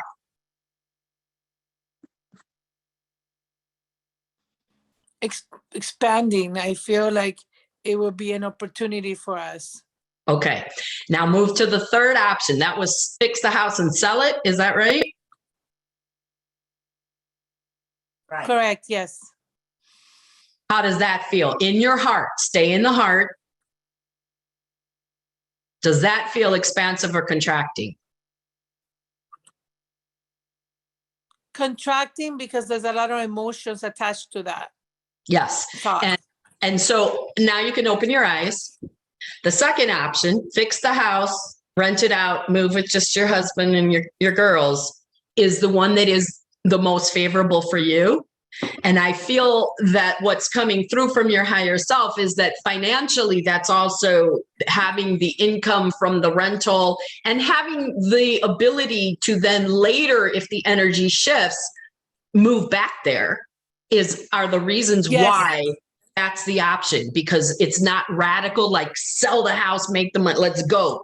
No, you're still going to have your home, but you're going to have time to reset and rebuild, is what your higher self is saying, sort of restructure the family dynamic between your girls, you and your husband, and then decide later, whenever that is. I mean, it feels like nothing, 2 years is what is coming through, that it would be good for you guys to do the rental for 2 years and then reassess.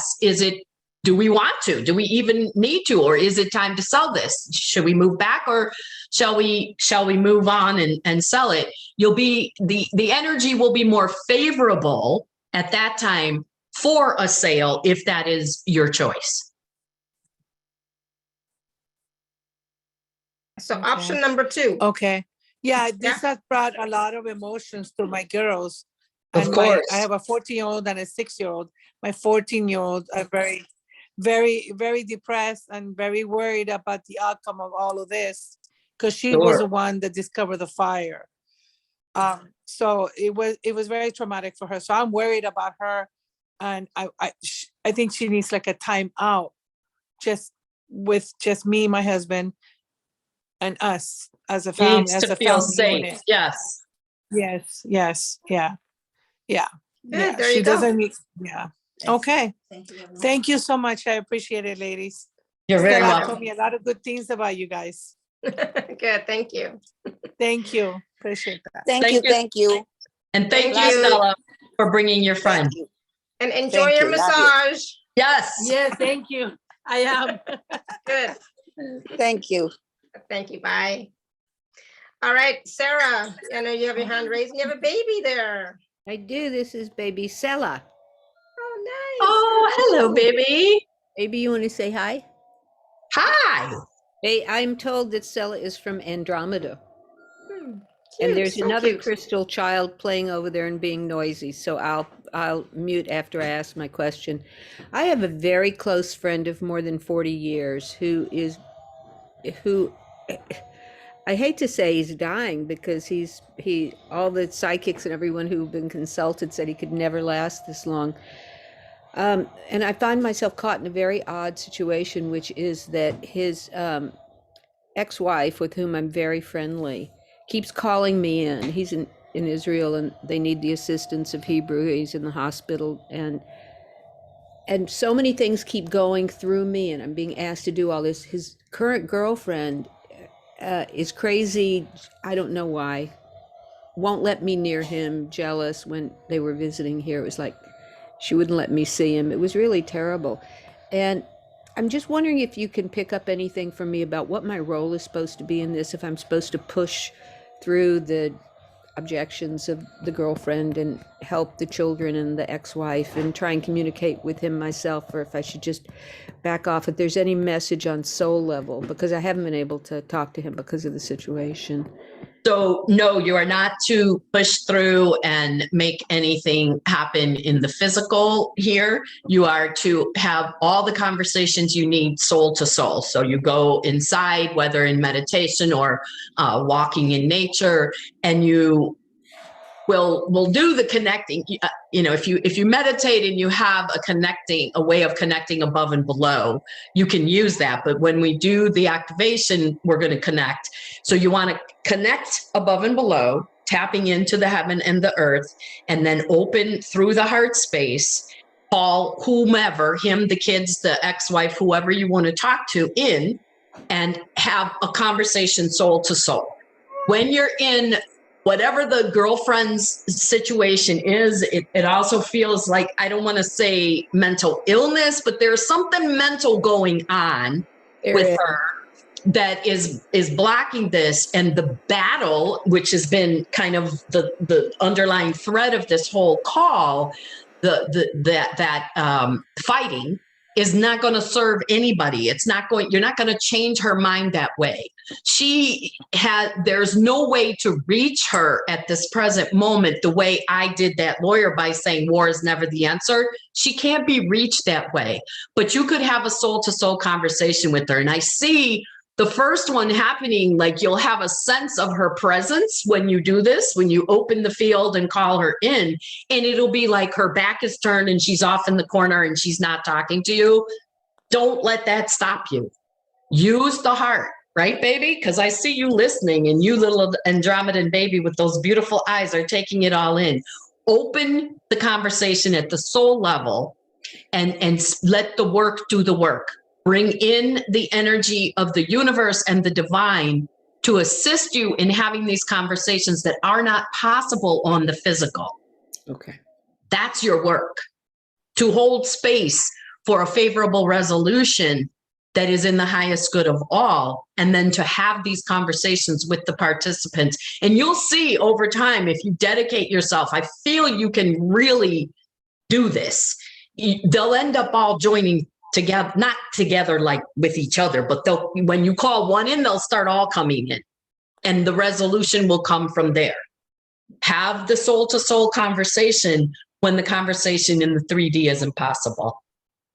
Yeah, it's sad and it's odd because I don't understand why she's threatened by me, and my dear friend is passing and I'm not getting to say goodbye.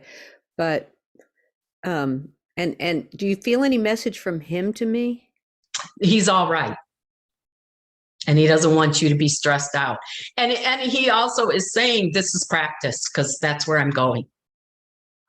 And so when he's gone, this is going to be the way that you can talk to him, is soul to soul.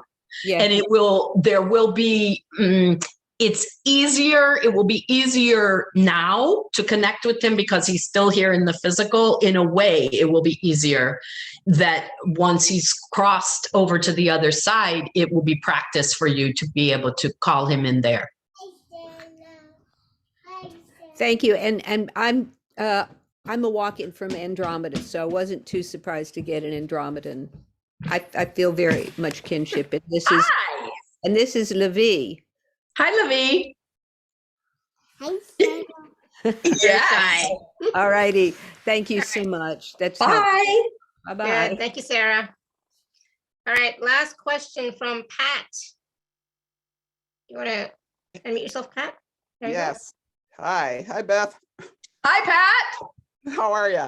I'm doing well. How are you? I have something to tell you. Oh. Do you remember when I said when we're joining, Pat is a beautiful soul and going to go into the next level, the new level of the advanced masterclass. She's gone through all 4 levels. Do you remember I told you about there's 2 cohorts that are joining. So it's going to be this grand experiment of bringing 2 really powerful M fields together. And I told you about the woman, Carrie, who has Be a Rebel on her signature line. And I said, you guys have to connect. Yeah. I had a session with her yesterday, And I said, I told her what I just said. And she said, oh, is it Pat the Dragon Woman? And I said, how do you know that it's Pat the Dragon Woman? And she goes, because I love her rebel energy.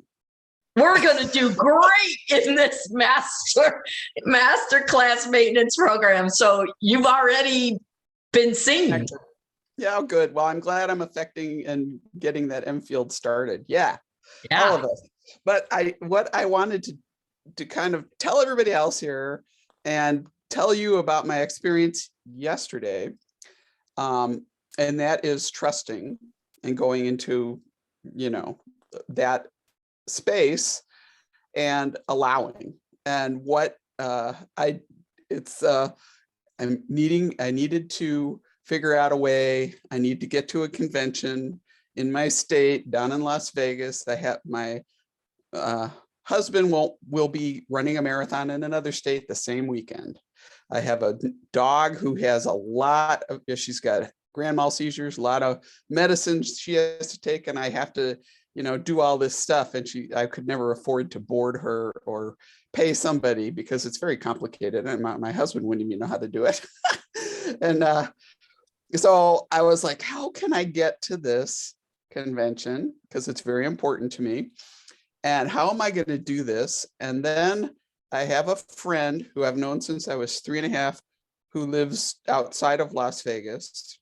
I connected with her because I was trying to figure out how to get there and what I could do. So I actually talked to her a couple of days ago, and she was absolutely, I said, would you come and stay in an Airbnb with me in Las Vegas? Because she lives, like an hour away. So that wouldn't work for me to get to a, casino convention thing. And she said, oh, sure. She'd be hanging around with my dog. And I'm like, great, because she needs to have somebody take her outside and whatever while I'd be gone during the day. And so then I was like, please help me find the perfect place. My neighbor offered to help me because I've never done Airbnb before.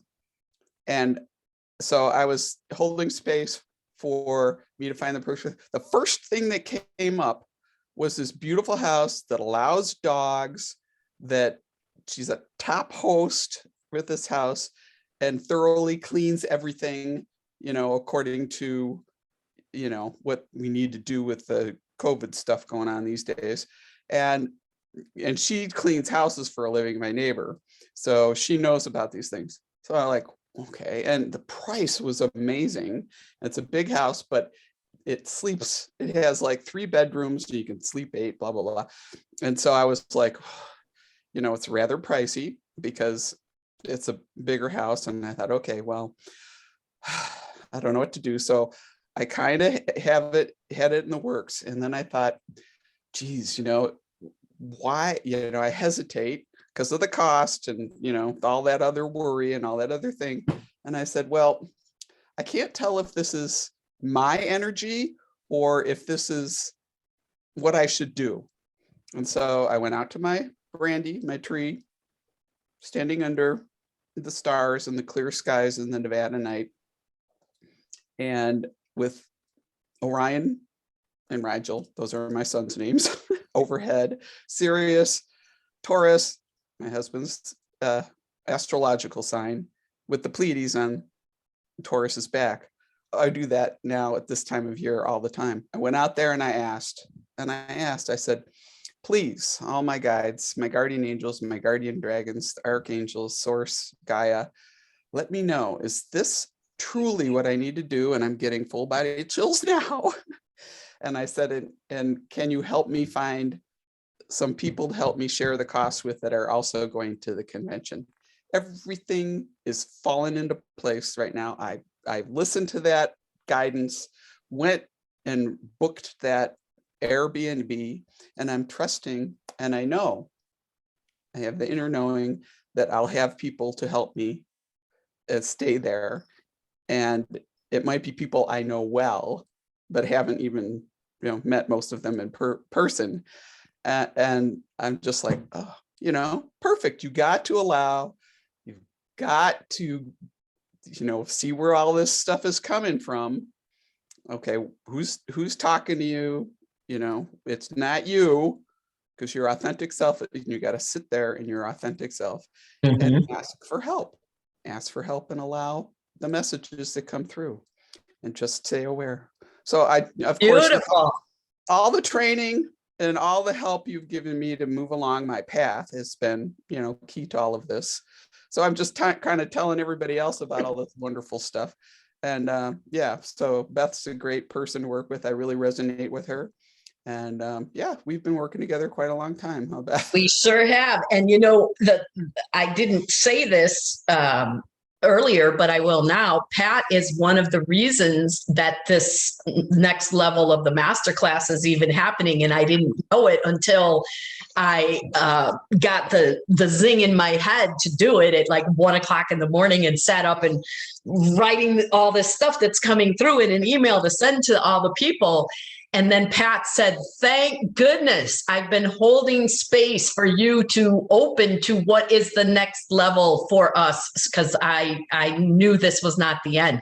And I was actually like, wow. And one other person, Carrie, was doing the same thing, and one other person. So that's the power of holding space and connecting into the frequency of the experience you want to have, even when it's not happening yet, because I was very clear. This is it, guys. If you want to work with me one-on-one, you can join, as you are in the monthly energy healing circle, but there's no more masterclass level. We're done. Well, no, we weren't done. But I had to allow the alignment of divine timing of the work that you guys were doing, because I had fixed my left brain that we were done. So I was not really open to receiving what else was possible until you guys created the space and held that frequency. So thank you for that, and for your beautiful example of how to make this work, because yes, the people will come and it will be a wonderful experience. And Penny is delighted that she is not going to be somewhere apart from her beloved. Oh, yeah, she's a sweetie. Well, thank you. I know I need to, I'm learning how to connect with that sweet girl and trying to figure out what she's trying to tell me. And And trust, as you said, is key. Trusting. Yeah. Oh, thank you, Beth. And thank you, Pat. I'm glad you're here to experience this. Thank Alara. Thank you also Thank you, Pat. Thank you for sharing. You bet. And you're absolutely right. It is all about trust, right? And the more that we can trust the situation, what we're in, trusting ourselves, trusting our connection with the divine, with our guides and the messages that we do get, and then acting on it. And part of the trust is also trusting that, like we talked about at the beginning, all is well. If you stay in the present moment, stay in your body, all is well, everything is well. And you, Beth, and your group, they co-created that new program. Yes. You all co-created together, right? That's right. Because we are all one. We are all working together. No one is working by themselves, right? We're not, unless you're isolating, which you can't do. You can close down and refuse to receive. I mean, I'm delighted that we didn't go through my story very much, because if you want to hear my story, check my YouTube channel, look on the earlier version, and you'll hear more of the story. Exactly. But the short version is I pretty much jumped off a cliff at the age of 53 and quit being a lawyer and moved out to California. I had all these plans and ideas of how I was going to make a living and make it work. And none of that happened. It all unfolded in divine order because I trusted. Again, though, I had to be brought low to be able to do that. And it's not necessary. You don't have to be ready to just give up on yourself and your life in order to be able to trust and take the steps forward. You can do what Pat is doing and trust that this is all coming together in this way for a reason. And I'm going to not let my fear and the limiting ideas, I can't afford this, I don't know who would be, I can't book this. I mean, if she hadn't given in, by the time she found the people who would room with her, the house might have been gone. Mm-hmm. So Absolutely. Because she trusted, it all aligned. And that's what I learned on my journey, was that nothing happened the way I thought that it was supposed to happen, but it all happened the way it was meant to happen. And here I am. And I've been out here 11 years. I've been doing this work full time for 6 years. And if you had told me 12 years ago that this is where I would be doing what I would be doing, I'm like, you're crackers. That's not happening. I'm not doing it. When I first started doing this work, all I did was angel readings. And I was okay with that. Now, why I thought that was okay and energy healing was weird, other than the fact that my mom's a lapsed energy healer and in the 90s was doing energy healing. So I might have had some judgment around that's weird. Well, I thought that it was weird. That might have been part of it. But the truth is, I had to be busted out by the divine to even move into the fullest expression. And I'm not done. I mean, there's more. I mean, things are happening in the last couple of weeks. My clair gustatory sense, which is smelling and tasting, is so heightened that I know something is happening and more is coming. So don't be comfortable with where you are, but don't get stuck there, because more is going to become. It's always, as you said, you're never done until the day you make your transition. Yeah, and even then you're not done. You know, no, you're just in a different plane, in a different dimension, doing something different. But when Pat first connected with me, she thought what I was doing was weird, but I thought it was weird when I started doing it too, but we didn't let that stop us. We moved into trust, and to hear her say what she just said about how she's so quickly resolved this condition, if you will, that the left brain could have talked her out of, the ego could have talked her out of it. You can't afford this. It's not going to happen, and could have sabotaged the whole thing. Instead, she's trusted and she knows it's going to be how it's going to be and work out the way that it is meant to be, because she has opened the space and created a connection with the experience that she wishes to have. And I can just feel how favorable it's going to be. So everybody listening, don't give in to the fear. Acknowledge you're afraid. I was scared to death when I moved out here. And I made myself very small in the beginning because it was very unclear how the whole thing was going to work out financially. And that too was a gift, because it brought up all the things and patterns, limiting ideas, paradigms, ancestral programming around money that I have been working out as I moved down this path.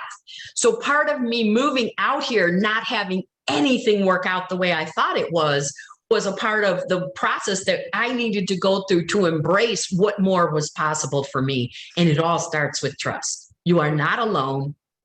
We are all connected. And thank goodness for your show and the opportunities that are available for people to hear this kind of stuff for free. You know, you don't have to go to a university to learn about this. You just have to be available and receptive to what's out there. Exactly. There's so much information that we've talked about today, even the short activation we did earlier in the call, right? Which was not planned, but it just happened. Totally spontaneous. I love it. I love it when that happens. But I know we still want to do, you know, your activation, and we still want to talk about the packages. It's like we've gone all over the place. We've talked about so much. It's like, it's been amazing. But we have to remember before I know the point, right? What's the point? We're also here to, you know, talk about the packages, the special offers. So I'm going to share my screen. My voice is, I swear to God, I don't know what's going on. I'm going to share my screen as we talk about the packages that are available from Beth. There's package A and B. So Beth, let's talk about this. This is the transforming your soul nature, unite your subconscious with the divine feminine, and flow on purpose in abundance with Beth. So let's talk about what's included. So package A. That's it. That's what it is. Well, package A and package B, the distinguishing factor is that package B costs a little bit more, but you get to work with me one-on-one. Yeah. And that is important because we all need help. And while the packages are designed for self-help, There's a lot of MP3s that come from the monthly energy healing circle that I do, and also the Fibonacci spiral, which is working with the Fibonacci sequence, working with sacred geometry. Those are very powerful. There's PDFs, there's written stuff. There's all that you need if you take full advantage of everything that's in package A and actually work it, will help you move forward into trust, into manifesting the experience that you seek to have, and being able to bring that to you. There's a workshop that involves some teaching about the brain and how it works, and then a quantum energy lab where we get together as a group and do pretty much what we are doing with the Q&A here. It's more concentrated. There is a tighter M field, if you will, because it will be limited. The workshop quantum energy lab is limited to those who purchase a package, and that means that our energies come together and create a morphogenetic M field that expands everything that all the members are working to achieve, and manifesting how to move, through whatever your stage you're in, whatever place you're in, to transform your soul nature and allow that heart, the divine feminine, to be what leads you so that you can flow on purpose and manifest abundance. Not just parking spaces, but greater health, better relationships. Look, it matches different colors, but it's very close to what you have on your wall, that image that just came up. So the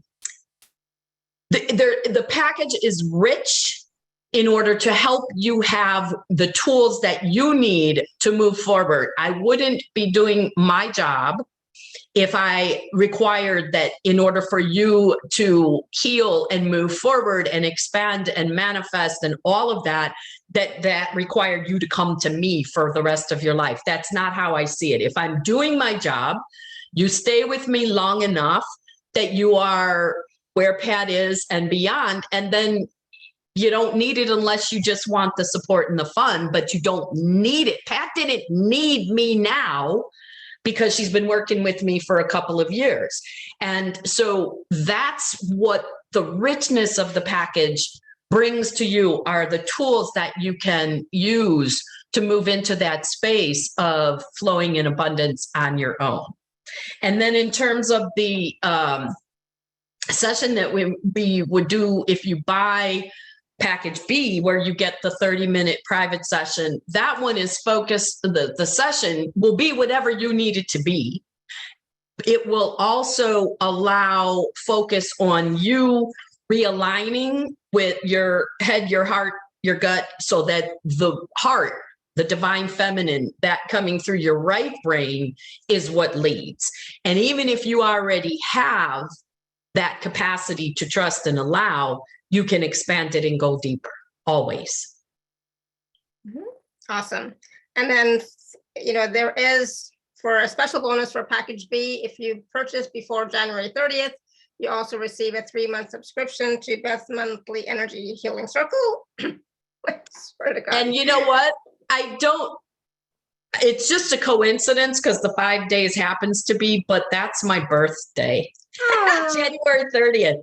So if you have been or are feeling called to work with me, I would definitely recommend that you jump on the birthday bandwagon and get that bonus, because we do some really powerful work in that monthly energy healing call. I've got to tell you, it's really amazing to see this the way you're scrolling, because most of the calls I do are audio, and it's so cool to see my package just right there.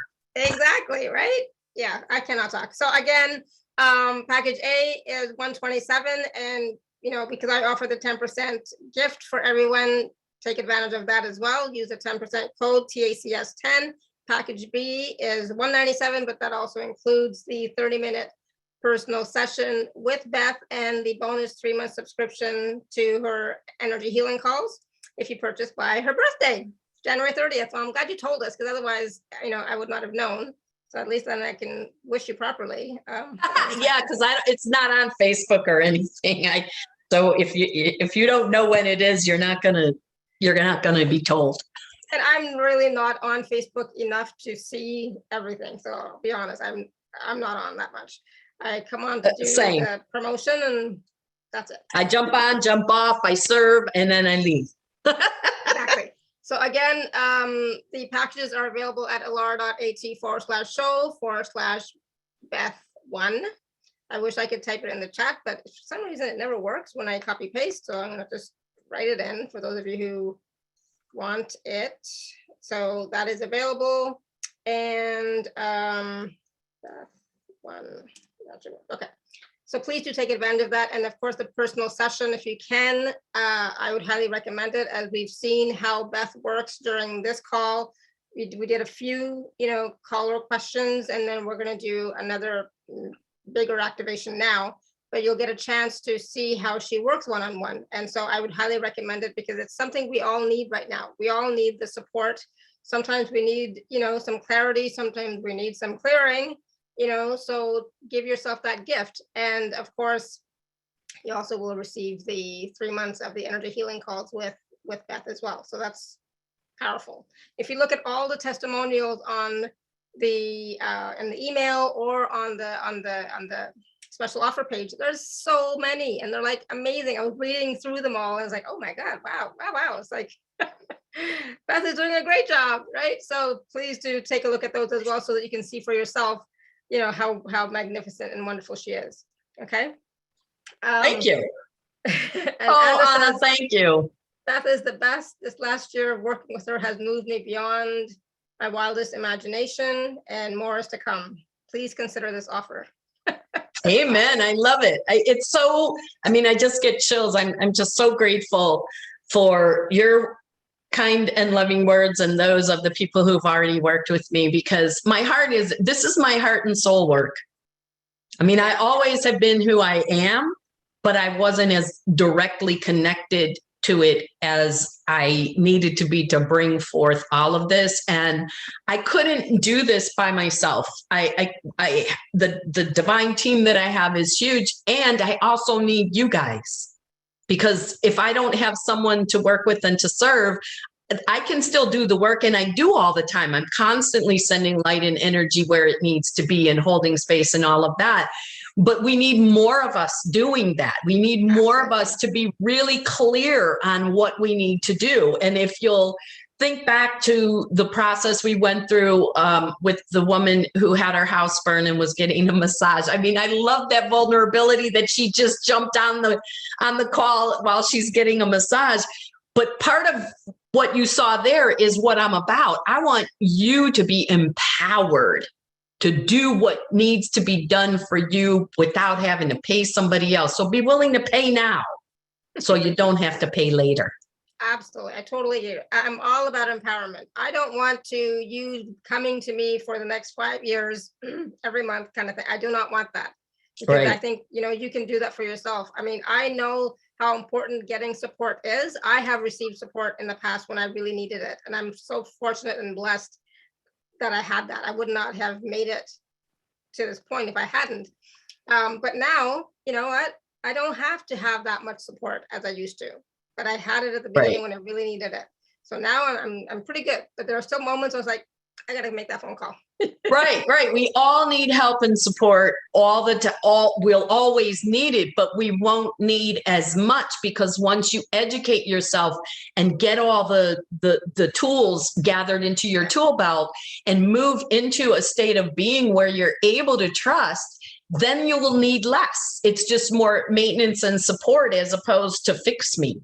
Yeah, exactly. It's not about fixing me. It's about, okay, can you please help me to empower myself to move forward on my own? Thank you. Right. So absolutely. Yes. I just noticed, Dave, can you have your microphone unmuted? Did you have a question? No. Okay, perfect. I'm just checking. All right. So let's go and do the activation before it gets too late. Before it's tomorrow. I feel like we could keep going, but I know we have to.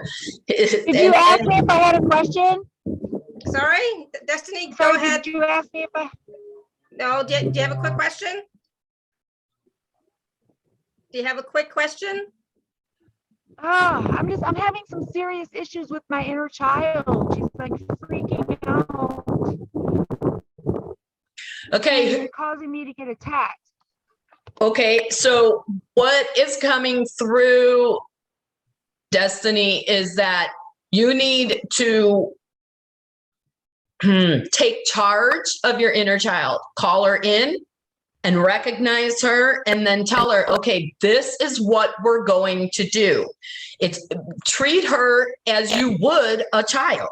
She's trying to show you what's happening and where you need your attention to be focused and what you need to do. And because there's fear based stuff happening that's coming up with you, she's moving harder and keeps trying to get your attention to move beyond the fear. So you want to find that state and place in you where you can take charge, connect with her, use that soul to soul process that we were talking about with the woman whose friend is making his transition. You want to envision your inner child and your higher self having a soul to soul conversation when you're in meditation or out in nature, somewhere where you feel very connected, so that you can reboot what's happening to you being the one who's in charge and her being the one who's showing you what you need to see, but not running the day and causing problems.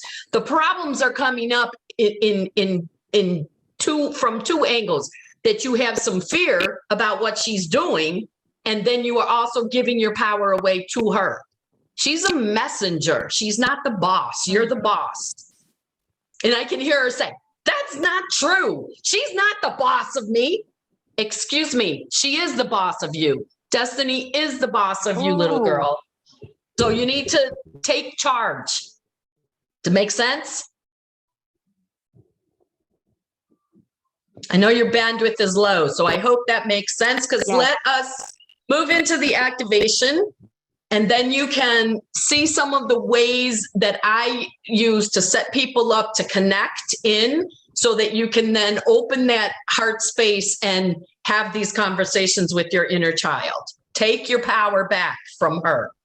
She's only a messenger. She is not the boss of you. Awesome. It's a beautiful sunny day there where you are, but even though it looks cold. Yes. Thank But you. it's beautifully sunny. All right, so we're going to do the activation. Thank you, Destiny. And just for everyone to know, we are going to be muting our video, okay? Because we don't really need the video now, all right? So in case anybody's wondering, yes, there will be no video, all right? We're just going to be an audio activation, okay? Beautiful. So are you turning the video off, or does everyone need to do it themselves? I'm doing Everybody it myself. needs to do them themselves. All right. So everybody, including you, Alara, turn your video off. Yeah. And the reason we do this is that we want our attention turned in, not out. So close your eyes and take a deep breath in, pausing at the top, and then let go the exhale with some sound. Bring your attention to your third eye between your eyebrows in the center of your head, and drop it down to your heart space. Imagining that you're standing inside your heart. And from the very center of your heart, you're going to send a divine white, diamond white light up through your throat, your third eye, and out your crown into the furthest reaches of the galaxy, where you will see, sense, feel, or just imagine that there's a divine star that has your name on it. You're going to lasso that star with your white light and wrap it around a few times so that you're securely connected to the heavenly truth of all that you are. Now let that star power run down your white light. Feel it re-enter your crown and flow it back to the center of your heart.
I think we might have lost Beth, but I'm sure she'll come back. So we're just gonna wait a minute.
Unless you're back, Beth, but on the phone.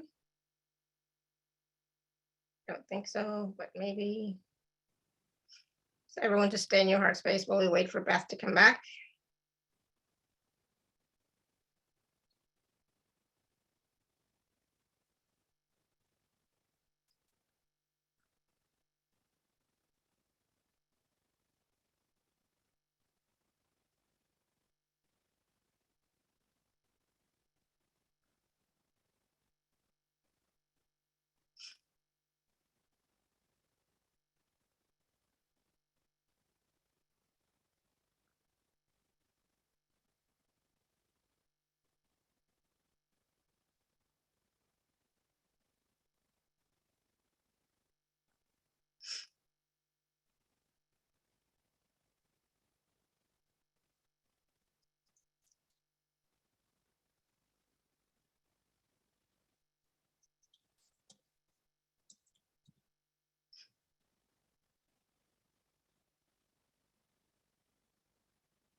I'm so looking forward to this activation.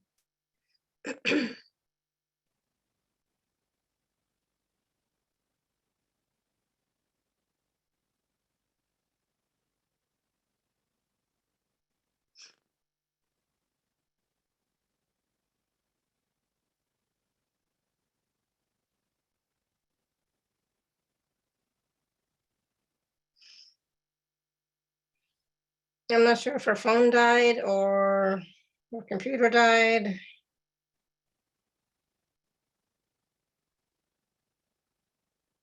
I'm just waiting for her. Sometimes, you know, if she has to reboot or something, just waiting for her to come back.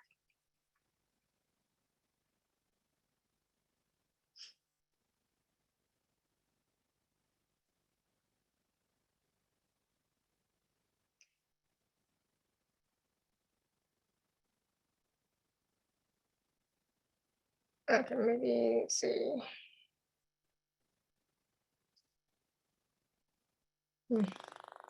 I don't know, Pat, if you're back on the phone. If you're on the phone, unmute yourself.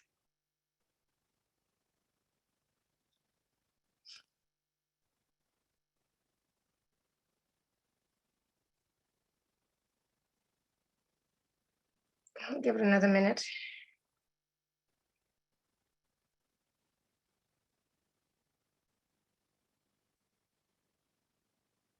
Just receive the activation anyways. Continue to receive.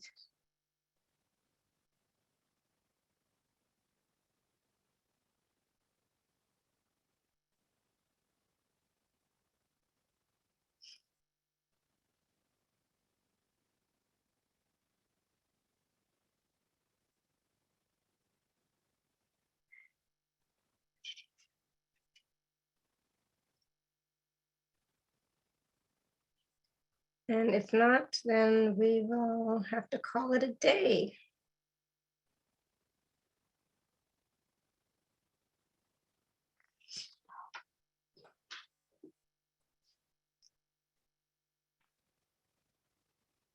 Oh, she's not on here on Zoom unless she's on here on the phone, which I'm not sure. Yeah, she's not here. She got kicked off, looks like. So maybe, we are in Mercury retrograde, so it could be, anything could have happened, technical difficulties, etc. Stuff happens in Mercury retrograde, right?